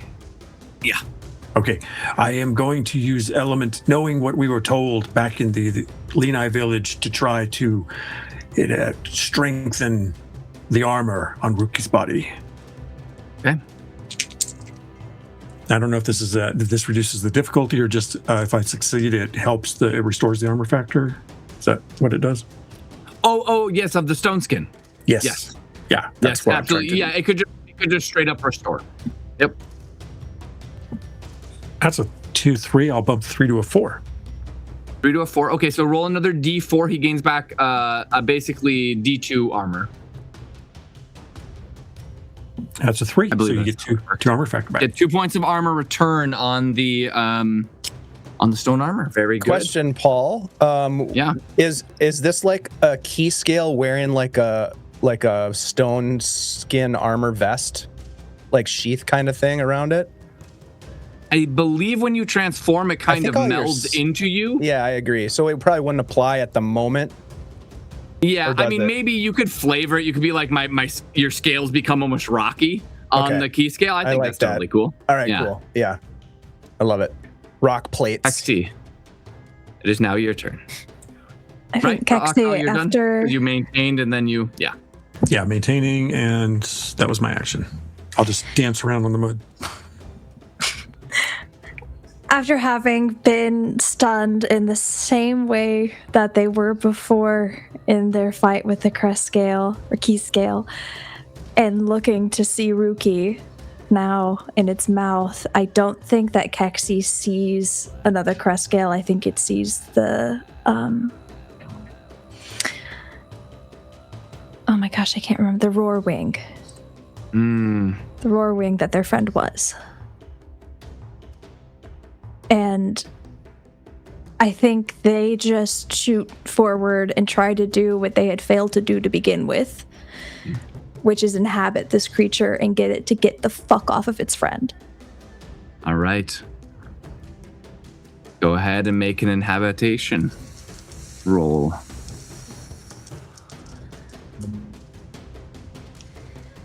That is a 3-1. I'm going to raise the 3 to a 4. And can someone remind me how a key point works? Is that in place of primacy, or can I stack them? You can stack.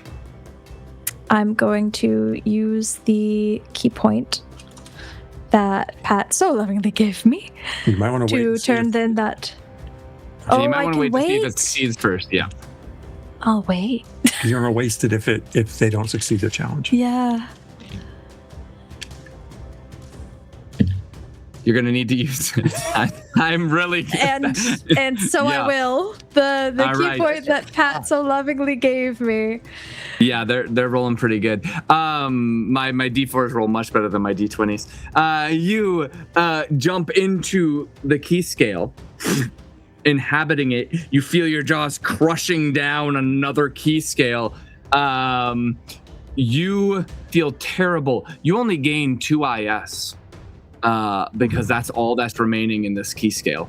You are in pain, but you still have an action. I'm going to put Ruki down. You release him. Before I do this, I want to make sure I'm not going to cross any boundaries. If I were to have the key scale bite itself... That's true. Even more true Ouroboros going on, actually. Does that feel good to people? Is that okay? I'm cool with it. Then I'll just have you roll a D4 for damage. As you are biting yourself, you don't need to roll to hit yourself. And add +1 to it. With +1, and a 4. That is 2 damage exactly. You are ejected out of the key scale. Stunned again. Once more. As you just shoot out of this thing's head and fall down to the mud. Well, actually, it's really just cooling blood, crimson rain, and the key scale collapses down into it. The rain does not abide. It is now mud and honestly getting up to like thigh-high water. Trees are starting to sink. You guys are basically starting to swim in this red water. I'm going to come out of the key scale, and can I grab Kexyfess? I mean, there's nothing. Is there enough there in her form where I can like... Sort of like an energetic hug. Gather it's like them? Your aura is hugging her aura, and you can lift her. I'm going to gather Kexy and start slogging my way to try to get to higher ground or something to get out of this rising water. And if not, then I'll just swim, like one-arm swim with Kexy in my other arm as I'm just paddling, panting and out of breath and bleeding. I want to bring the stone back up out of the mud to try to create a surface for us that I can move. Yeah, we'll just say you don't need to roll. You bring this rock starts coming up. It's quite a lot of energy. You're taking almost all of your concentration to do this because it's pulling up a large because it's getting deep now, and you kind of rise up out of the water. The water still rising, and as the eye of the storm passes through you guys, you get a glimpse of the sky. The rain stops for a moment. You get a glimpse of the sky, the beam of light. And then you just hear this cracking noise.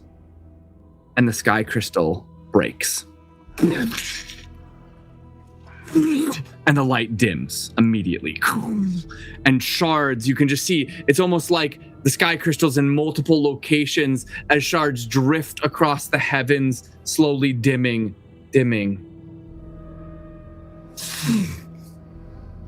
And you're all just kind of stunned there, staring up as a sky crystal. And you see Starnum falling from the clouds. The ones that you had seen sort of flying through the air, Starnum descend down. And this great wind sort of sweeps over. Even as it does, Lucknall, you are growing tired as the waters just keep rising. You can't see any land now. It just seems like an ocean of red. And I'm trying to use what energy I have left to also move the stone. Yeah. You continue to try. Kexy, you're dazed. Ruki, tired and battered. Eventually, Lucknall, your strength gives out. The storm does not abate. And you guys slowly start to sink into the Red Sea.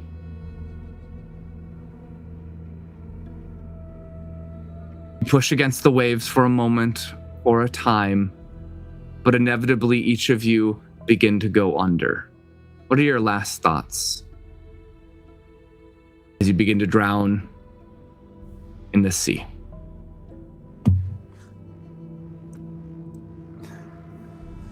I'm cursing Stilmanthagni.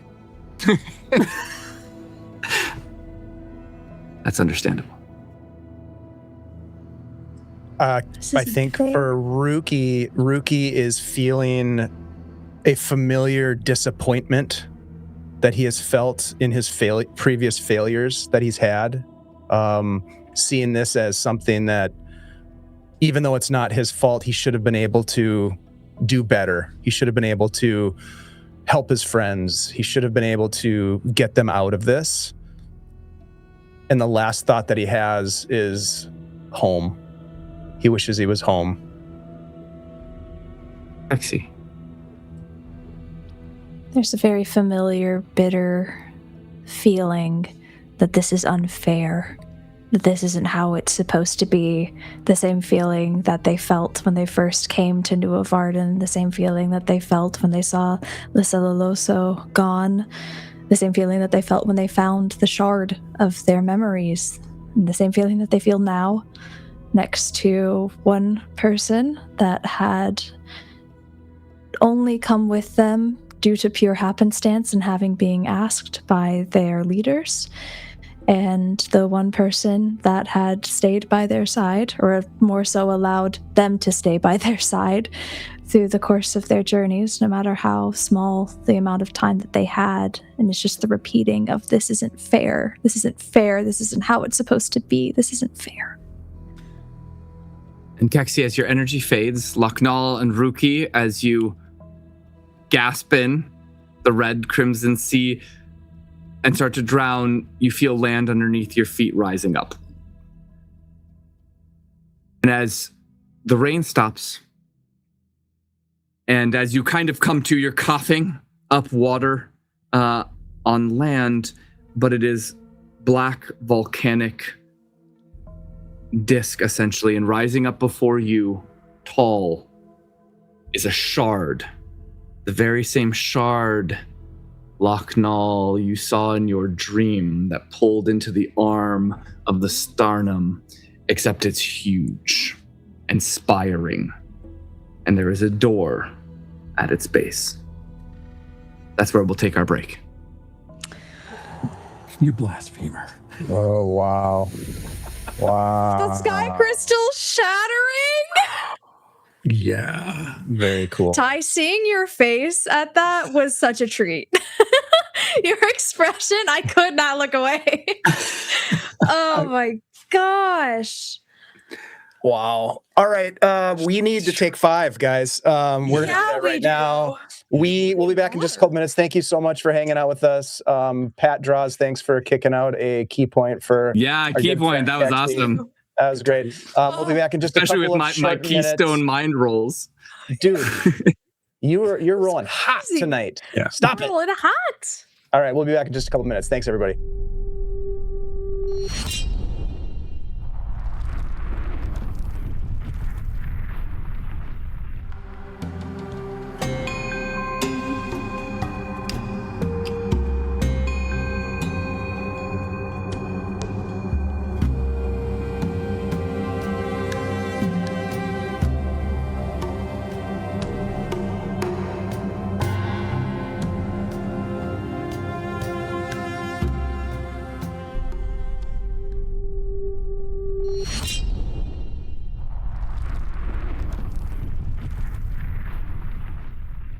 As you emerge from the crimson red waters upon the shores of the shard, volcanic glass spiring up in front of you, you are all very much aware of one fact. The set of eyes of Stilmanthagni has closed, and his life is starting to wane.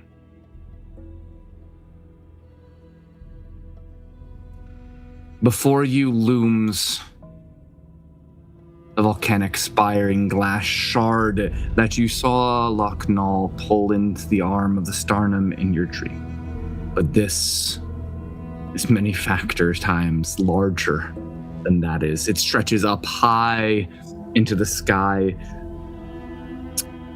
and the green lightning of the miasma black thunderclouds that swivel above it, green lightning shooting to the spire, but then you realize, Locknall, no, it's the other way around. Lightning is shooting from the spire into the black sky. The source of the energy is the shard. Whatever it is, you are certain it is corrupting whatever this space is. Around you, a red sea in every direction. I have seen this shard, but it is not what I thought it was. Where had you seen it before? In a vision, when I had the page, the opaque black page that we got in the Lenai village. I had Still a have vision. I think I do. Page. Do you still have the page? I think I do. You do. Let me. I pull it out of my satchel. This Pull I it out, saw. Locknall. Yes. There is now green energy fluctuating through it, almost like little tiny strands of electricity moving through it. The space is awakening the page. It's like a key or a piece of this place. Kexyfess, I think this is the shard citadel that Stilmanthagni just spoke about before, in the forest at the lake, at the pond. Wait, what? What did they say? They said, what did they say, Kexyfess? Vernox! They said Vernox. No, Kexy, I don't think this is Vernox. I think Vernox is here. this is Ktyria, Whatever though. Ktyria is, whatever the Starnum is that is playing these games with our memories, using these things against us, using you, I'm not standing for this. Ktyria! Stilmanthagni. Vernox! Kexyfess, Stilmanthagni also has something to do with this. They all do. I'm so confused. I cannot make sense of it myself, Haruki.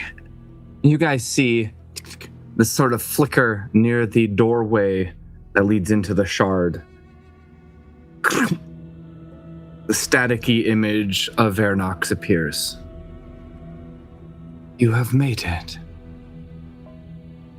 You have made it. That is What good. is Yes. happening? Perhaps good. I don't have much time left. Then It speak. kind of flickers. I am in the upper chamber of the shard. Imprisoned there.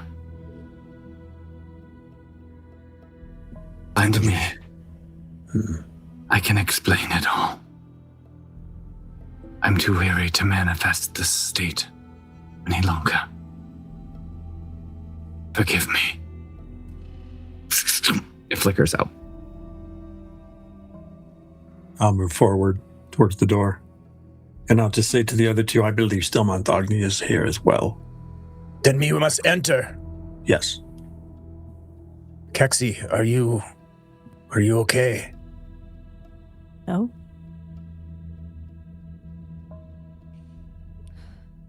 Can you go on? Yes, of course. I don't like this. I didn't like that. I don't like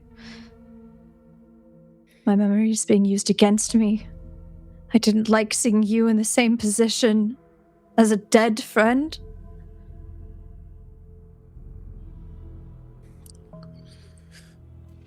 Can we pause and rest just for a moment, Locknull, before we enter? Just a moment, please. We may have but a moment to spare, but I fear that we will lose this other. Yes, in time. We shan't wait too long. What do you need, Haruki? You need... I'm going to try to heal myself with a manifestation. I think as 3-1, I'm going to go ahead and... Yeah, I'm going to bump that to a 4. I need this. Go ahead and roll for your healing. And that's D4, correct? I think so, yeah. Yeah. It'd be a good guess. There we go. Yeah. In this doesn't game, he yeah. still Yeah. look pretty hurt? I don't think terribly. Ruki, you weren't terribly hurt, right? I mean, I've got some massive puncture wounds in my chest. But other than that, I'm doing fine. I'm fine. Blood all over my purple fur. But I think yeah, I'm hurting. you see some of the vindictiveness leave Kexy as they see their friend hurt. And I think that they hover over and extend their hand out to Ruki. Kexy. I think I can help. I know you can. I reach up and take your hand as best I can. It's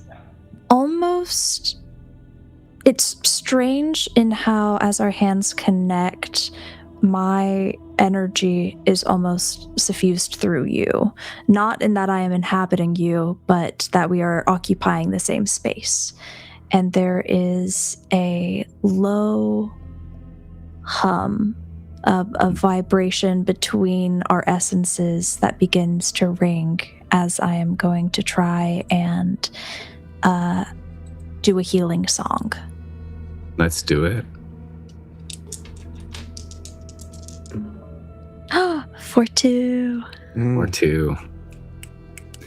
And for the first time, Kexyfess manifests song. Nice. Very nice. Is it just a D4 that I roll? Correct. 3. I take it back. Oh. Tie. No, you're fine. I just want to point okay. out the fact that a Starnum who is bodiless and cannot technically speak has a voice to sing now. That's a new epiphany. Well, and I enjoy how you did it through the energy inhabiting sort of a vibration of energies creating a song is a beautiful. Between the very physical and this metaphysical, for lack of a better term, energy that is being used to heal Ruki, the wounds from the fangs of the key scale just close up, and they are no more.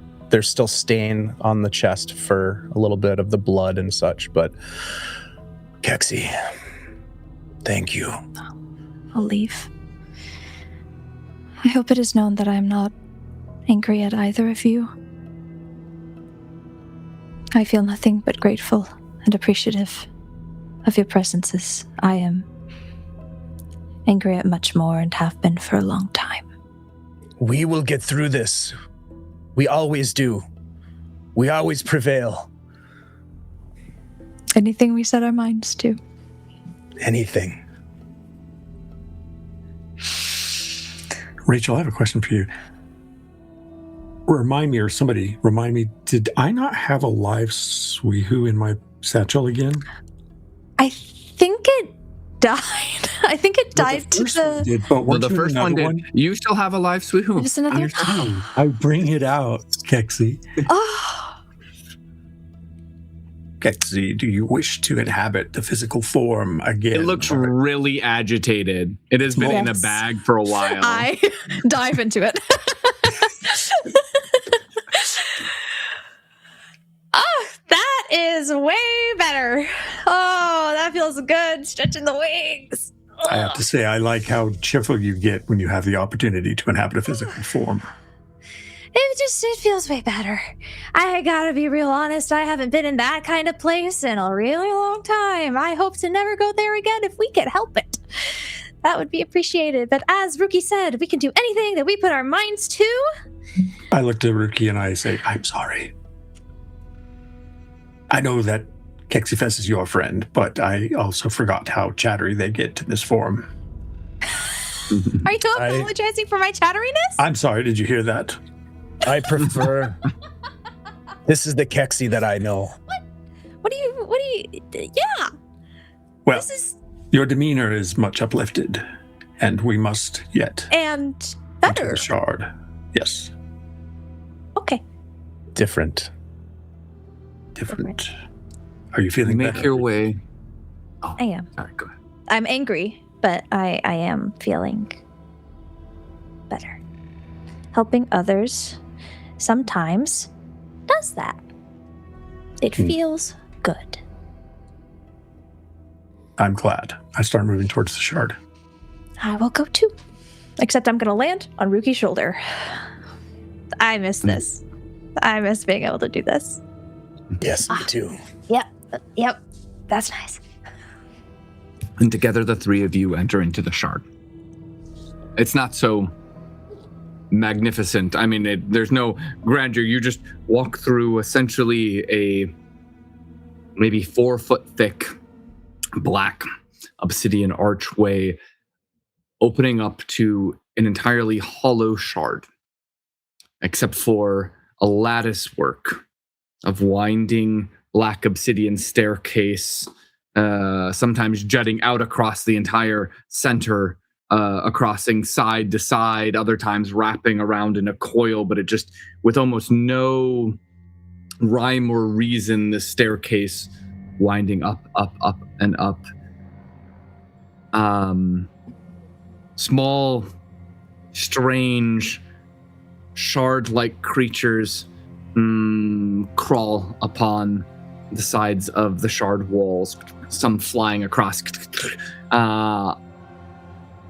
Little sparks of green lightning fusing together what looks like shards of black obsidian to each of these things as they scatter about. And it just leads up. This is a tall spire. What is this place, Lachnal? You said you've seen it before. Do you know it? The evidence. No, and I do not know it. I've only seen it, but I saw it in a different context. In my vision, the shard was much smaller, and it infused itself into the arm of a Starnum, whose face I could not see. Not that it would have made a difference, featureless as they are. But this was warned, this was mentioned to us, to me and Kexyfess, by Stilmanthagni. Yes. So, but I can tell you as well that in my lack of perception of knowledge, the lack of information set in the garden, I have perceived that this is a far more void-like application or presence or origin. It is mysterious in the way of the Iksha. Locknall, would you go ahead and make a lore check? Lore call roll for me. Can I use field notes for this? Or is it No, it past? is not about the present. It's about the past. 3-2, I will bump it to a 4. Locknall, there is also something of the garden in this as well. This shard, this entire experience continues to confound me. As soon as I think I understand one aspect to it, it changes and reverses. There is yet a presence of the garden. Seer, is it Nephis, or is it more like a natural feature? It more is like not Nephis. Okay. And it is neither pre-emergence or emergence. Is it a bit of the sky crystal?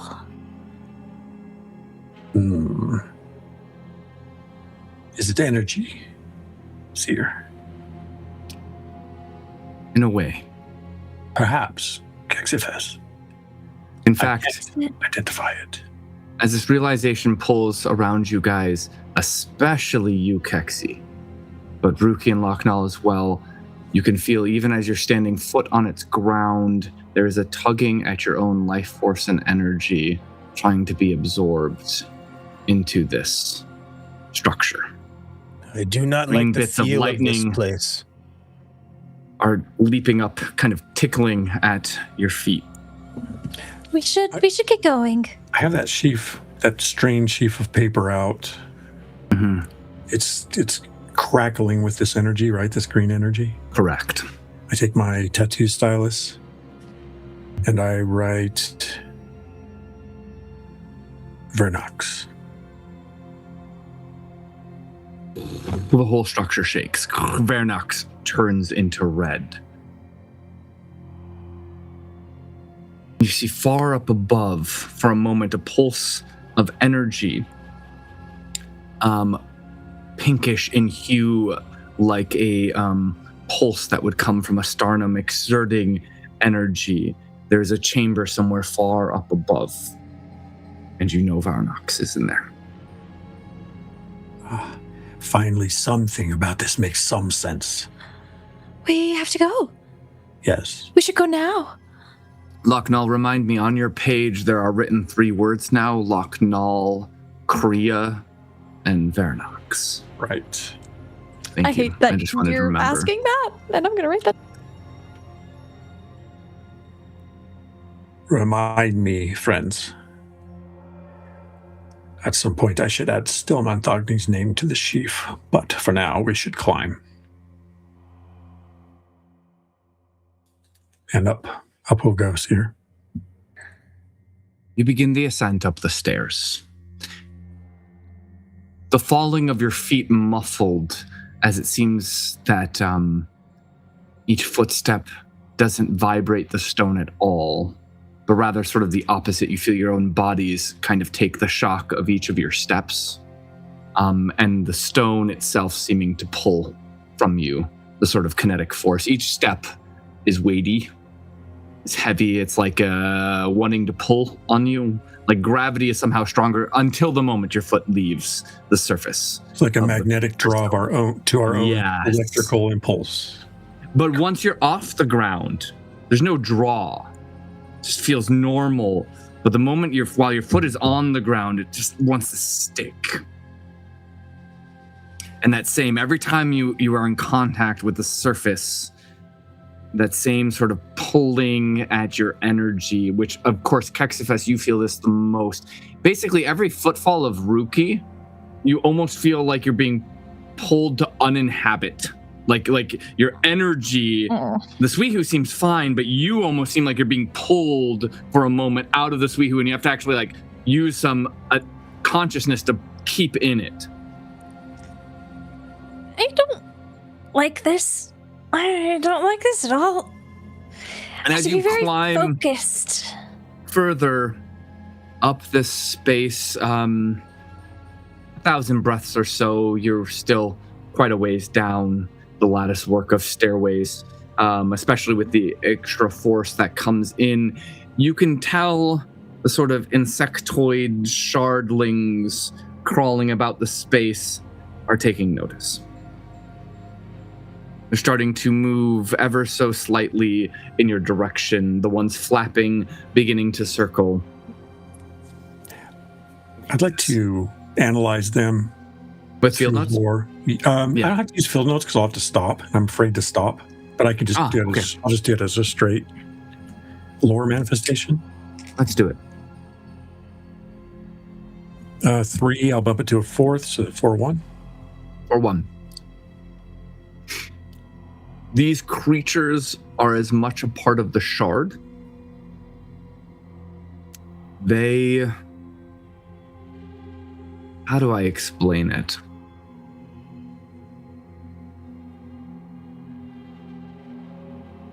This Locknall, this whole place, in analyzing the creatures successfully, you have also analyzed the shard itself to some extent successfully. They are as much a part of it, but they are the remnants. That something has moved from the shell of the shard, is no longer here, and the shard itself is withered. Though grown in this space, whatever it is withered in its capacity. This whole structure is dying. It's crumbling, and where it's crumbling, the energy is swelling and creating these little contraptions. And their energy is connected to something more, and it does not want you here. It does not want you getting to Vernox. Be vigilant, allies. There is a force here I cannot identify thoroughly that's resisting our presence. It does not wish us to reach the top. I suppose Who is that now?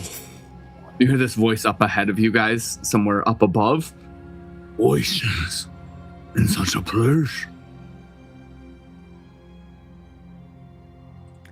Hi. This large, rotund face looks over a ledge, what looks like a platform somewhere up above. It has like this warty gray nose, these big, almost perfectly circle eyes, almost like an owl's that looks down at you. Big, flappy kind of ears. It kind of just looks like a mushy face in a way, but it's big. This is maybe a creature that you would expect to stand at maybe 12 feet big, and looks over and down at you on the stairway. Hello. Oh. Where did you come from? It's a really good question. How has it not taken you? It got us really angry, and also because we can do anything we put our minds to, and also we're really good at this.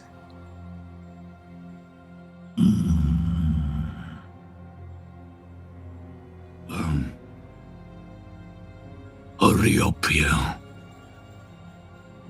Don't have to tell me twice. And its head pulls back over the ledge. You seem nice. Kexy. Yeah. You get into the minds of everything that you look at. Can you not try to determine the demeanor of this creature so that we do not expose ourselves to a greater threat higher up on this staircase? I mean, I can try to. Yeah, I could do that. I will try and extend myself out and sort of feel for other minds and try to sort of reach for his. I'm not wanting to maybe like try to telepathically link. Make a called mind roll. 2-1. Should I Not re-roll? I'm gonna re-roll. I'm gonna try to re-roll. Got the primacy. I'm gonna try to re-roll. I got the primacy. I'm gonna try to Hey, do it. I'm gonna Stronghold re-roll this D one. and D, welcome in. Sir Tim. Sir Tim. A 4. A 4. A 4. Fantastic. Re-roll was worth it. Kexyfess. It's strange connecting with this thing.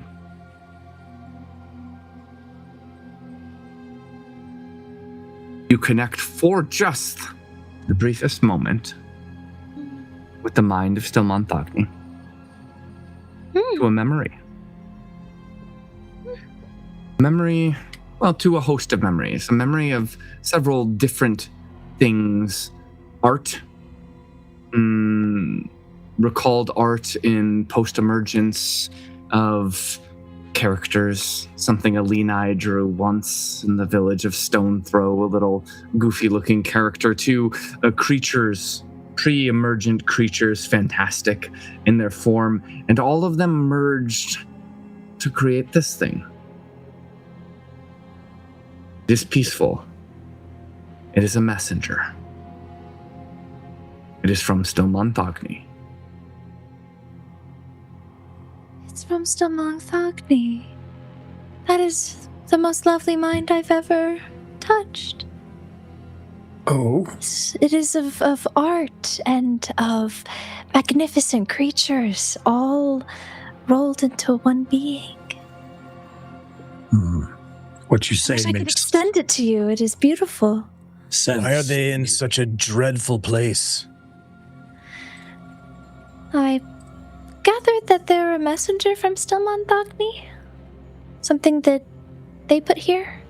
Maybe for us?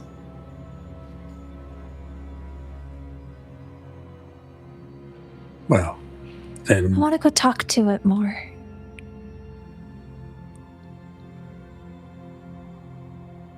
I we shall. to climb. Yes. You continue your ascent up to the platform. There before you is a large, rotund, ogre-esque sort of creature, except it has 3 legs. Kind of tripedal.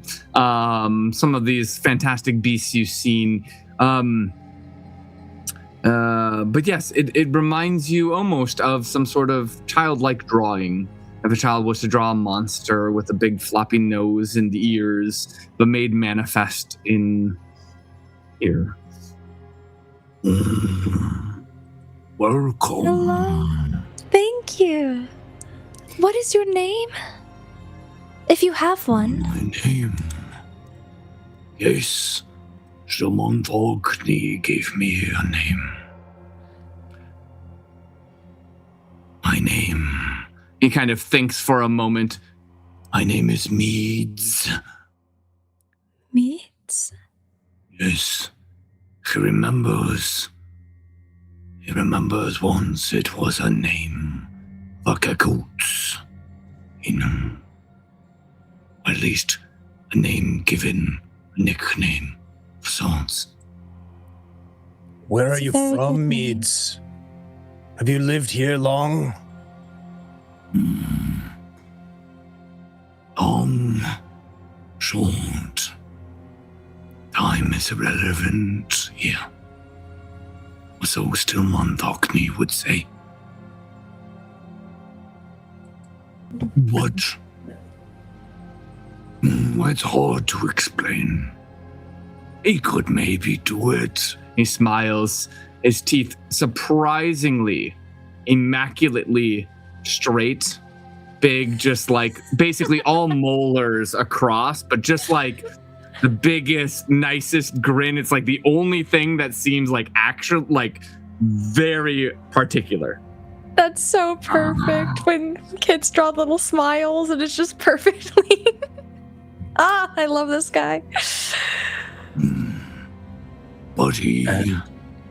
Yes, Is Stilmanthagni here? in this citadel. Oh, no, he is in his special place. It is protected. Or at least it reduces the drain.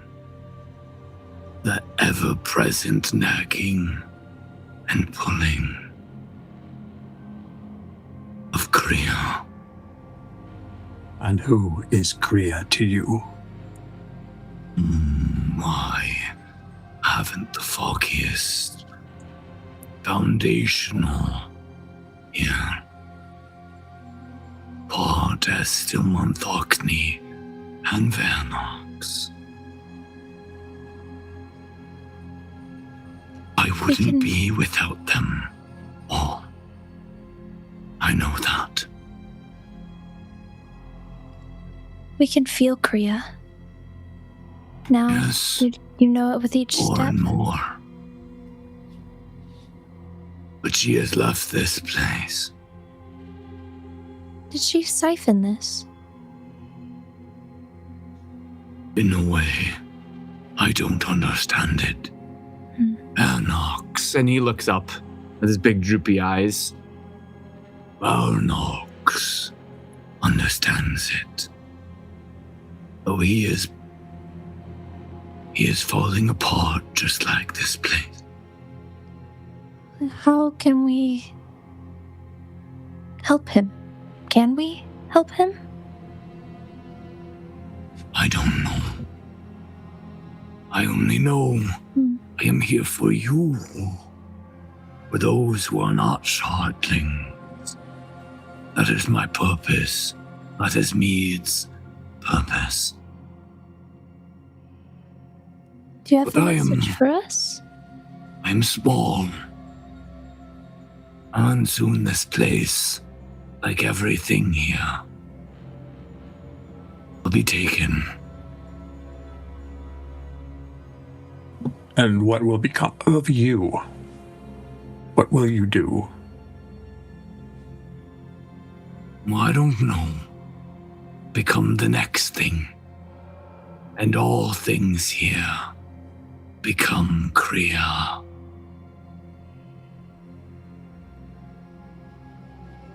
Why not come with us? There's nowhere to go. Funny little people. We Where intend to to be return but here. from where we came from. And we will. Yes. These are nice thoughts. True. Perhaps True thoughts.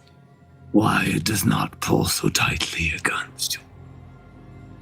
But come, I am here for a few reasons to encourage with my lovely voice, to uplift your spirits, for Stilmanthagni knows that is the most important part of this place.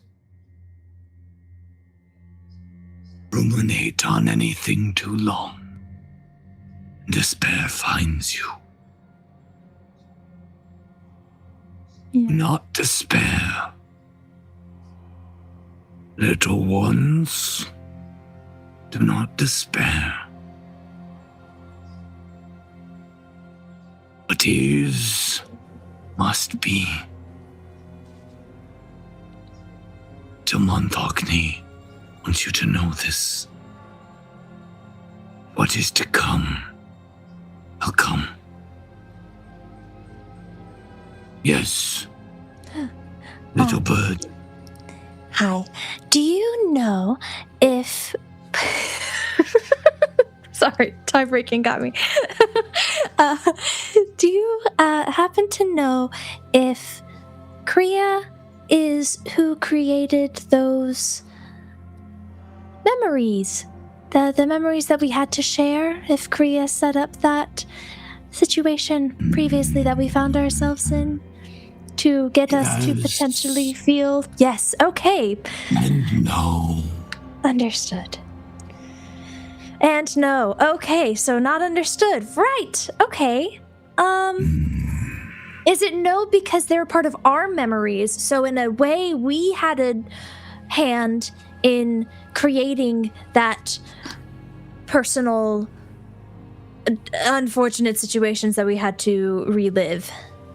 But yes, because Kriya's the one that put us in that situation where our memories would come up. You have many words with many meanings.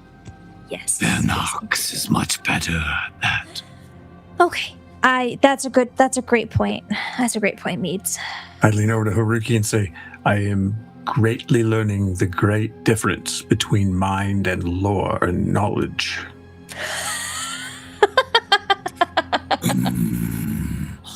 Right. Here's the next piece of it then. Gather round. Around. And he steps over the top of each of you. And at the center of the three legs is a little mouth, also here. And it opens to the same perfect teeth. Whoa, and the sound reverberates around you. A song. Whoa, it kind of sounds like a whale song. Whoa. Can I sing with it? Absolutely. Please make a called roll song. Yes. This is the best thing ever. A 4 and a 3. I'm gonna use a primacy to make that a 4-4. Kexyfess, you channeled the song, and from the Sweehoo comes the same sound. You parrot the same sound through your little Sweehoo voice box up a number of octaves, but it's the same sort of undulating sound. Whoa. And you are all lulled. You feel it lulling you. Please restore your primacy. Please restore your IS. And because of Kexyfess, please restore your armor factor.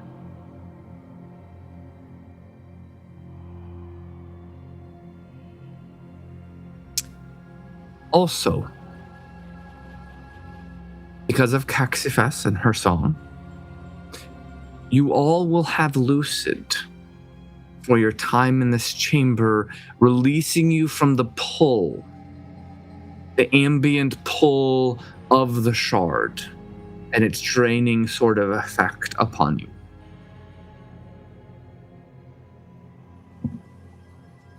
Kexyfess, remind me when I have the next opportunity to give you a gift of some sort.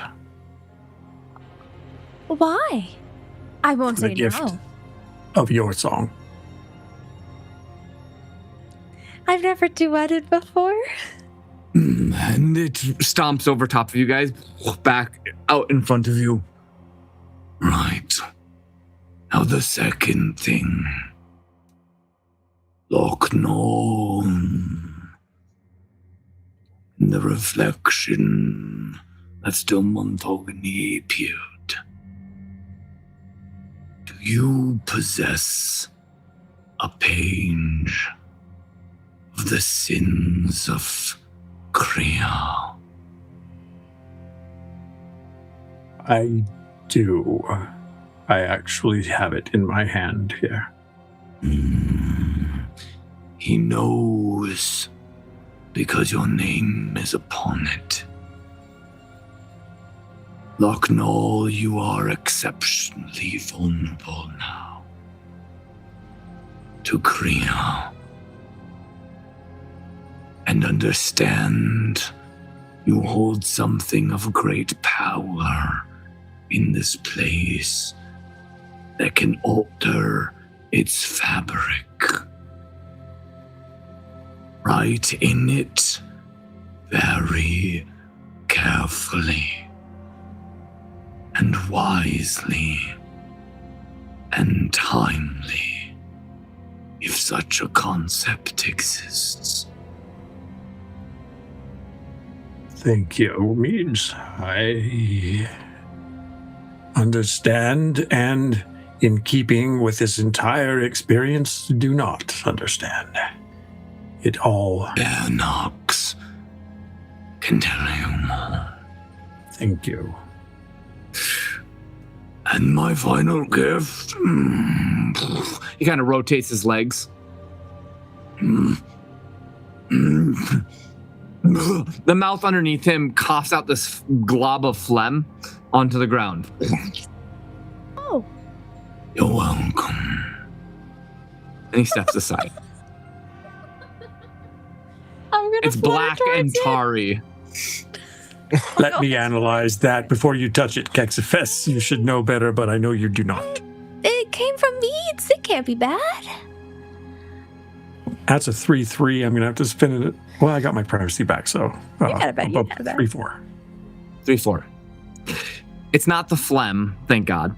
It's what's inside of the phlegm that matters, Locknall, and it is concentrated mystery discipline.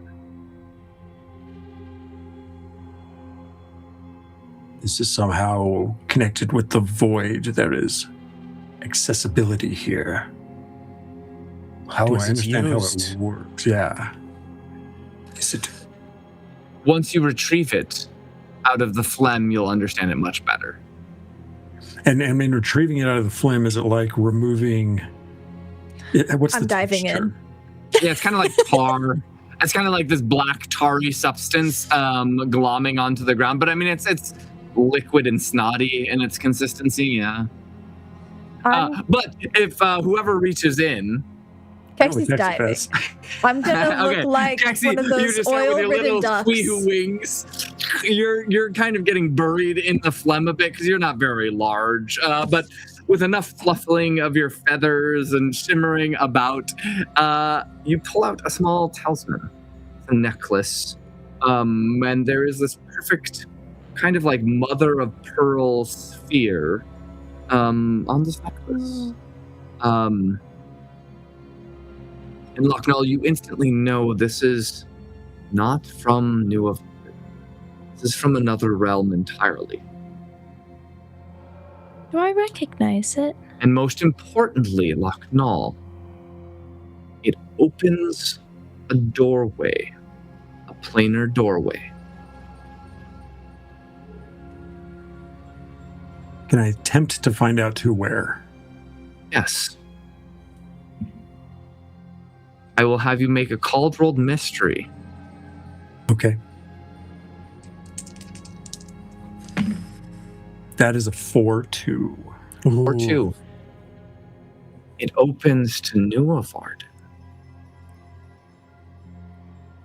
So when I understood that it's not from here, and I realize it opens to Nuovarden, do I then understand that we are not actually in Nuovarden? Correct. You are not in Nuovarden. That talisman, Kexy, is a doorway home. We are not, in fact, in the garden. Yeah. Yeah, what? Well, yeah, that makes sense. Because how would we be back in Nuovarden if there was the sky crystal in the sky? You already knew? You already knew this? We've been wandering around here, wondering where we are at. I've been racking my mind. Oh, that's why I mentioned that I thought we were in like Stilmanthagni's memories. I mean, you like felt his memories, right? I mean, like I don't think we're actually there anymore. I think we might be more so in whatever this. I don't know. I think maybe we are still in his memories, or We should use the damn thing and go home. Well, but we have to get finish with Vernox. yes, and Stilmanthagni, or we'll Do be we? back here again. Yes, Haruki. If you wish to return, you could, but then we would be stuck here. I'm afraid. No, Okay, remember? that is you're not what doing I'm this implying at for. all. Oh, I have to find Stilmanthagni if it's at all possible. I cannot return without completing my quest. and remember what you're doing this for. You're home. You wanted to return having completed this gigantic quest, which has turned out to be way more than we thought it was going to be. And I'll have the autobiographical that I'll be able to recite it for everyone to listen to while we are home, that will wax poetically about all of your abilities and everything that you've done to get us this far. You have grown And from it. Even to I get have seen. Stilmanthagni. Yes. And Vernox. I care perhaps- less and less about Stilmanthagni with every step in this place. But I will not Reasonable. leave without my friends. I cannot leave without the teacher, or at least an answer to what happened to them. I think Locknell just kind of silently agreed that we are his friends. I may have used that word. You said allies. Okay, so I flutter around Finally. Locknell. Vernox does not have much time. right. Right. I will distract the voidlings. Oh, My last act will is you? my purpose. No, Meads. Sorry to the chamber of splinters. Are we Wait. watching another friend die trying Don't to distract attach so us? quickly, Kexyfess. It'll limit you in life. Quickly. Hurry. What do you? We'll talk about this later. Okay, we're going. And he jumps onto his head with his legs up into the air and begins to yell. And all the shardlings begin to get irritated and swoop down towards him or crawl and skitter towards him as you move your way up, and he begins to battle with the shardlings. If he dies, I'm gonna cry. I know he does, but if he dies, I'm gonna cry. I'm not Move looking. your- I'm just going up. You move your way up the stairway. Several thousand breaths later, long has it disappeared down below between the lattice work of stairways. You do not know Mead's fate. But you come to an upper chamber in this space. And crossing through the threshold, it opens into a cathedral-like space. The ground in front of you, crisscrossing jagged spines of black obsidian shooting, of volcanic glass shooting out of the ground, except for a thin, maybe one of you. And Ruki, that's saying something for your size. You're going to scrape across some of these towards a throne where Vernox sits, but impaled by black shards that have crisscrossed through his ethereal form. He flickers there, weary. You have made it. Good. I think. Good. Come closer, please. I step forward.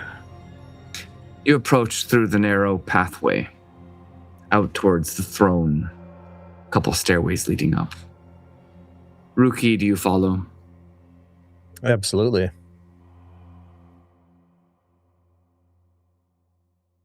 You arrive before Vernox, pinned to this black, volcanic throne.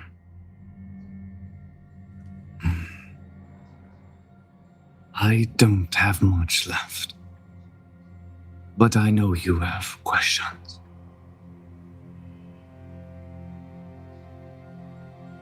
You searched for Stilmanthagni. Yes. Yes. Yes. Above all things. I can help you there. I will help you there. I have no choice either way. Well, why don't you have a choice? Because with my passing, path to Stilmanthagni will be open. Oh, All my energy was used to protect it. Even that now is fading. How did you get here? What happened? It's hard to remember. He has taken most, but I will try. I am a Starnum, not as you are Starnum, but as Starnum once were. Before, I never entered Nuovarden. I'm not a part of your contingent. I am still fully Starnum. And I have known the great joy of exploring the many places, the infinite places, shimmering out there.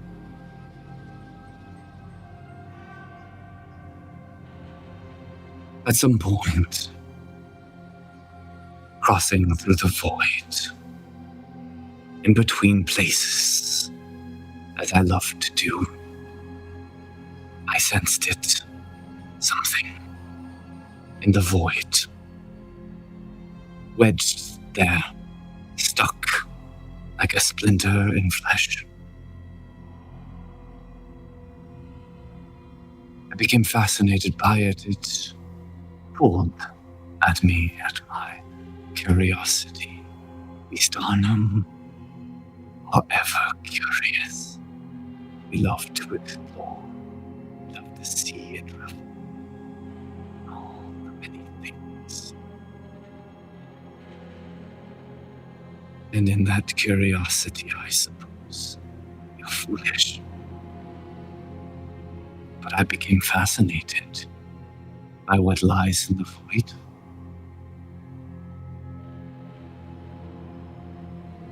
For many long periods of time, I never detected it. I'd jump from place to place, curious, hoping to sense it again. But I couldn't.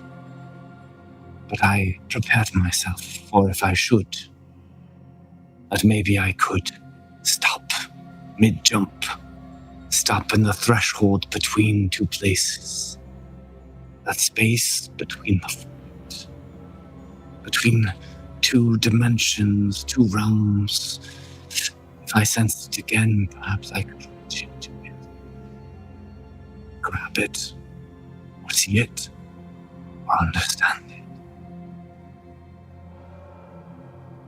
And I did. One day, jumping, I sensed it again, and I willed all my energy to stop myself from crossing the threshold between one place to another. The space you call the void, this other place.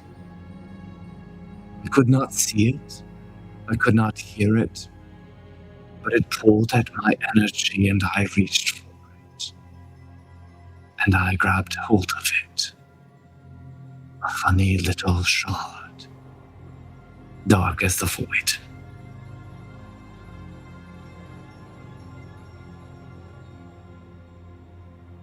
I realized too late that pull was its purpose. That it interacted with the Starnum, and it pulled at our energy. And once I grabbed hold of it, in a moment like lightning, it tore at me, and it schismed my ego. It schismed my mind.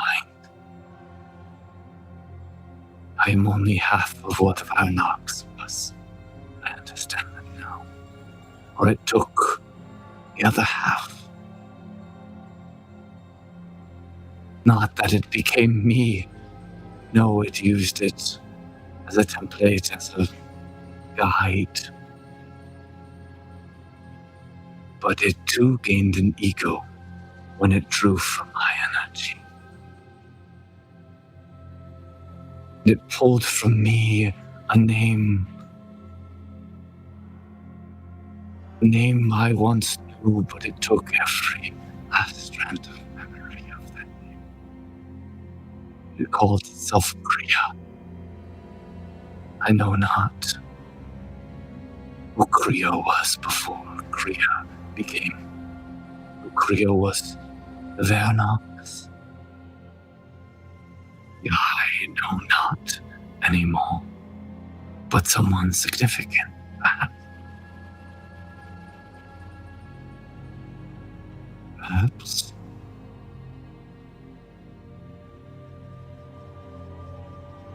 And it kept pulling and pulling. I was unraveling, you see?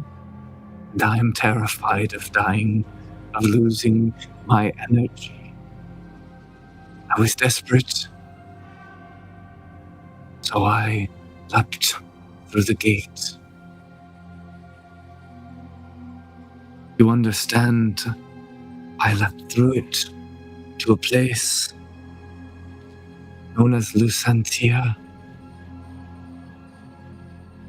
Place of reflective crystal, glass, everything shimmering and shining reflections. I'd been there before, it was fascinating.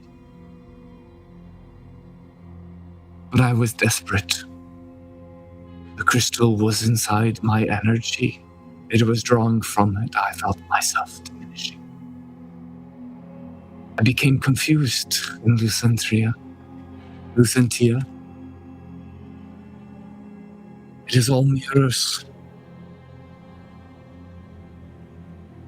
I was scared, searching for life, searching for any solution to rid myself. I tried to wield my mind, to push my energy, to pull with all of the ways I know how, in many manifestations, and even in ways you do not yet deny. It would not budge, but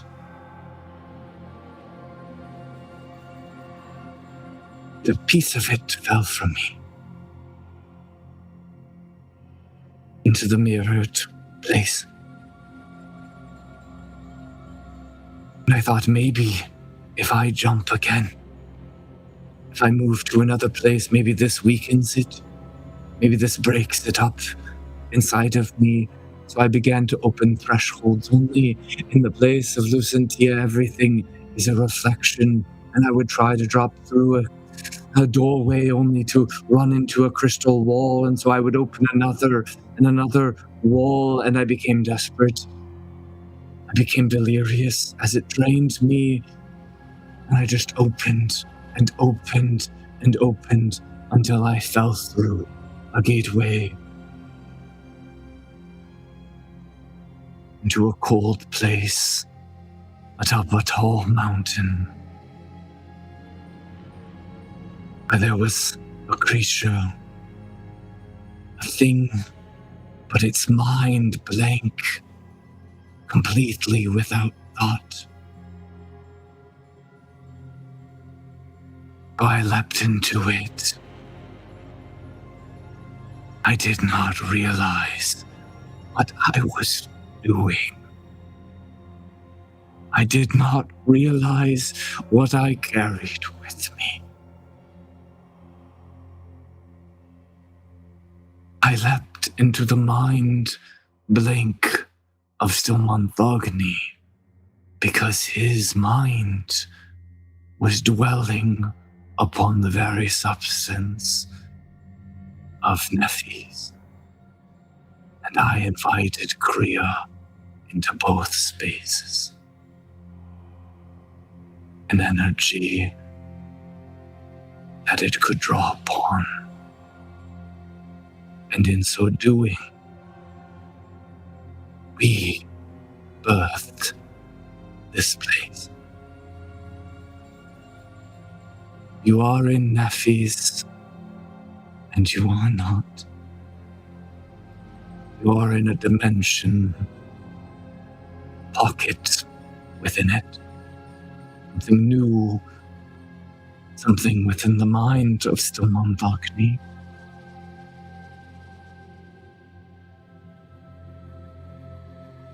But Ktyria draws my energy, the last of it, it draws, think, the energy of Stilmanthagni. And with all of his energy, he wards it from drawing from the energy of Nephis. But there is enough here. And Ktyria wants to take shape. Her ego wants to manifest. And she is manifesting. And she is taking shape. And she is forming.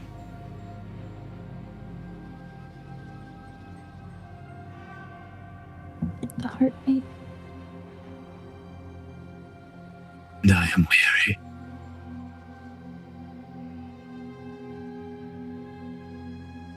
If you are to fade, how do we defeat Ktyria? I do not know. I was unable to defeat Ktyria. Where is Stilmanthagni? Yes. He's in a space. He calls it the authorship. He uses it to write into existence. Remember, into existence the things here, and Ktyria slowly takes them, devours them, uses them to form. When I fade, the barrier between the authorship and Ktyria will be no more, and she will have access.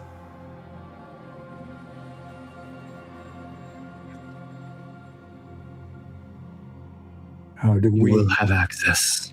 Yes, tell me. I don't know how it could look. I don't know. I don't know anything really anymore.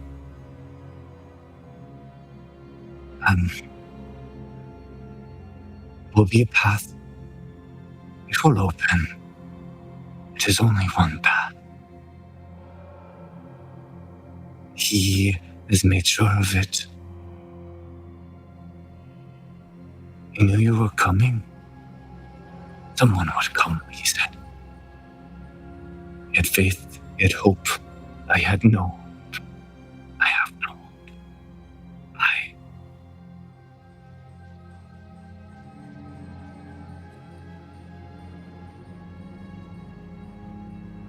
He maybe knows Ktyria.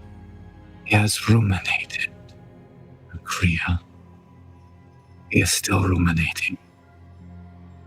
Still dwelling. Still holding much of this together. It is his mind. We are in here. We are. Where are we? Where are we?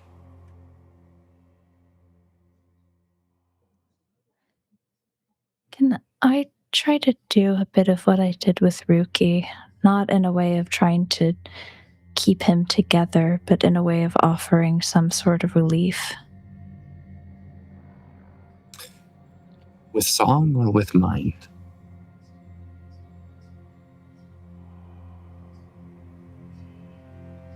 Could I say both?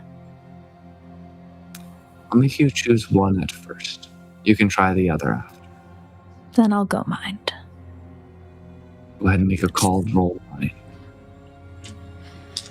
It is what a Starnum do best. We'll even say a decreased difficulty. That is a 3-2. Would it make any difference if I bumped the 2 to a 3? 3 succeeds.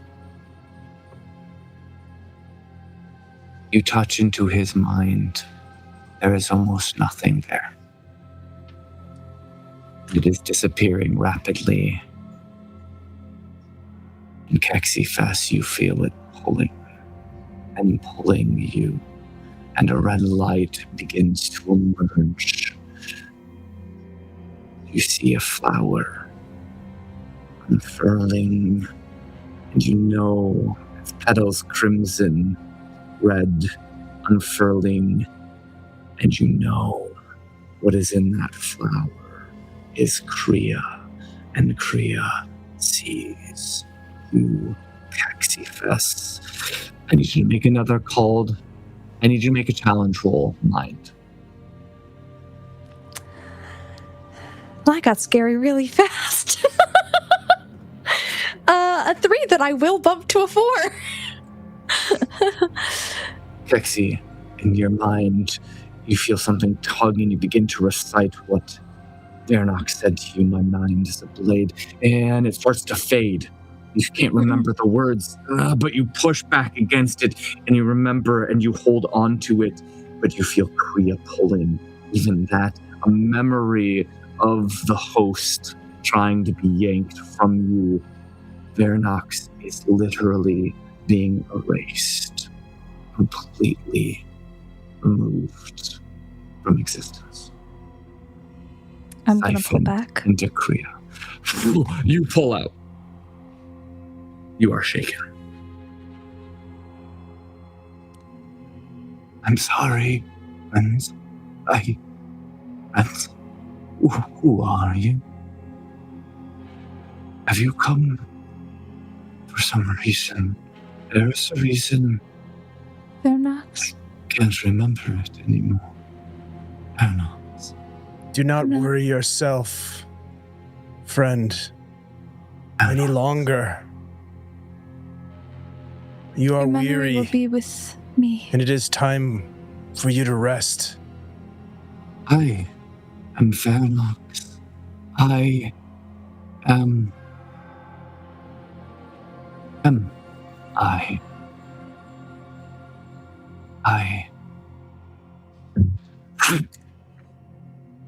Starnum vanishes. No energy, no ectoplasm. And you can feel almost as if there is just simply a void in this space. You can feel a slight draw, as if there was something that was meant to be there, as if there was a life, a whole vastness of Starnum who have been around for so long, just gone.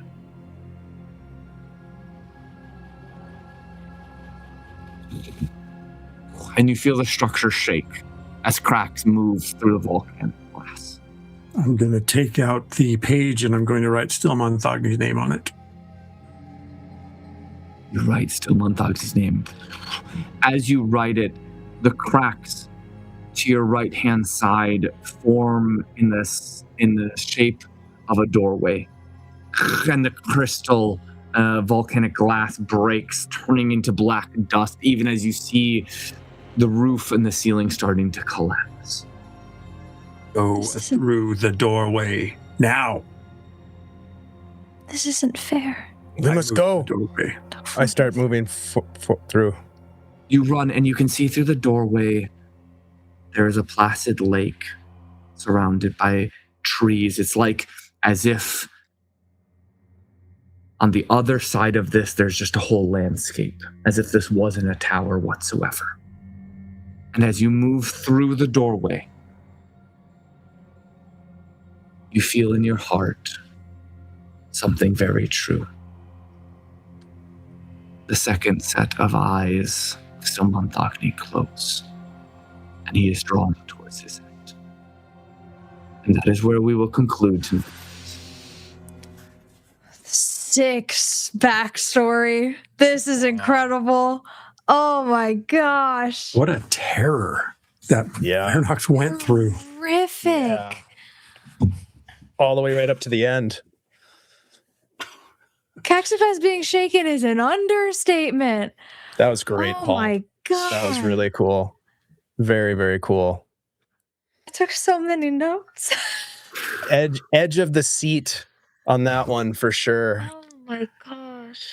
I was looking forward to playing Vernox in his final moments and kind of leaning into his so diminished tragic. state. And you did it so well. Jeez. I'm so There- sad. There are some serious elements of like, for lack of a better word, like dementia sort of vibes that were coming off of that were really hitting me. That was Me too. that was great.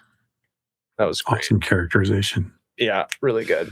Thank you so much. I know Paul. that was a Thank happy you. place to end, but thank you guys. I Yeah. did not lie when I said that this is a tragedy. The story is a grand tragedy. So It sure is.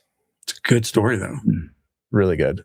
Thank you so much, Paul and castmates. What a great session. Thank you to the folks who've been hanging out in the chat. Thanks for the raid from our good friend Maui at Reflect Games and the follows, the new friends. Appreciate you all. We're gonna go around the table and do some outros, and then we'll find someone to raid into. Let's go ahead and start with Dungeon Mr. Ty, the man who created this game that we all get to play in, and that Paul gets to twist into this epic tragedy. Yeah, and that I get to learn all over again as as I'm presented with all the challenges that my world is capable of manifesting. For anybody new to the channel, I am Dungeon Mr. Ty, creator of Nuovarden through my company Adventure Slang Productions and the Fortunes D4 system, which is part of it. That's why you heard us roll in fours and getting excited about it, as we call it the D4 system. Joking about the other ones being the other D4 system. Anyway, that's sort of an inside thing. The thing is going on at Adventure Sling tomorrow morning. We launch our collaboration with Trollord Games podcast called Aired Out. Anybody who knows Castles and Crusades, the setting of Aired is their vast setting for Castles and Crusades, and I am going to be working with Grace Karras, the media manager for Trollord Games, to do monthly deep dives by region into Aired and the whole history and all the stuff that's in each region, and really dive into what is available in Aired for people that are setting their adventures there and don't want to read all the book and all the words of the many books and the many words, or to supplement the reading that you do. In addition to that, the Adventure Sling podcast is obviously still a thing. That's where you will hear Aired Out. You'll also hear the Adventure Sling pod interviews, which release 1 to 2 times a month as well.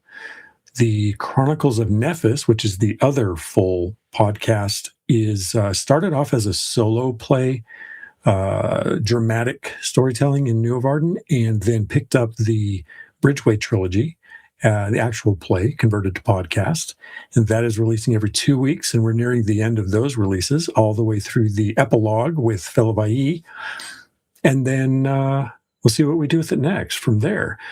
The Mall of the Mountain full first official adventure from Adventure Slang set in Nuovarden is in layout right now. It's in my hands to do the edits and get that moved forward. There are other things going on as well that will be announced in time. And a reminder that the Crit Awards open up tomorrow. Submissions and nominations are open, I think, into July, and then voting is July, I believe. That is also when July is also when the Ennies are announced, and then voting happens for those as well, I believe. So we got 2 big awards coming up. And I know Adventure Slang would love your attention on Nuovarden as one of those niche indies that needs more attention, and also awesome places like Guild Superior that are doing incredible things in the live stream environment. So keep your eye on that. And meanwhile, I'll be back here on Tuesday for more Call of Cthulhu from the driver's seat. Dave, send it back to you. Just You a have little my bit vote, going Ty. on. Thank you. As a GM of this system, you got my vote 100%. I sure appreciate it. Your support's been awesome. Hell yeah. Let's kick it over to Rachel. Hello, I'm Rachel, also known as Ktyria. And once again, either Ktyria, also known as Rachel. Wow, I have nothing going on other than this, and so you should definitely come back next week to figure out what the heck is happening, because that was incredible. And I gotta know. I have to know. And I'm gonna be here. I'm Yay. gonna be here, Paul. I'm going to be Gotta be here. here. Heck yeah. Please support these wonderful people. They truly do incredible work. Not only are they so creative and so talented and so skilled at things that they have honed for, I imagine, their entire lives, this creativity of making an entire world, of playing within that world and creating something new from it, of making all of these incredible characters and storylines in this community. Like, support them with all of your being, as I want to support them with mine. They're wonderful. That's it. Thanks, Rachel. You always have such nice things to say and such a great energy to bring to the channel. So we appreciate you very much, and glad that you'll be here next week. I'll be here next week. Last but certainly not least, Paul, again, thank you. What a great session. Just amazing storytelling. Thank you so much for that. Tell us whatever you'd like, but definitely make sure you tell us about the House of Eidolons, because I know people want to know about that. I'll talk. I'll keep it brief. You can see the beginning of the channel about House of Eidolons. Mostly, I just want to gush about Ty's system. But I am Paul Angelo Penburrow online on Instagram. You can find me. I don't post much right now, but soon you'll see a ton of posts from me as we push for House of Eidolons. I'm the author of House of Eidolons, cyberpunk heist-like TTRPG. I'm super biased because I'm the author. It's a great system. It's fun. And you can literally play whatever you want. Think of your dream cyberpunk character. I almost guarantee you can start out as that. And it's fun, and you're planning jobs. And personally, I designed it equally as much for the players as I did the GM. And I think you'll find some systems really smart to help GMs not just be totally flustered as well. Anyways, you can support us by going and doing the pre-launch at $1. It gets you some exclusive content that will only be available during the pre-launch phase, and it also helps give us a cue of when we can successfully kickstart. So please take a look at that if you like playing cyberpunk or have an interest in it. Consider checking us out.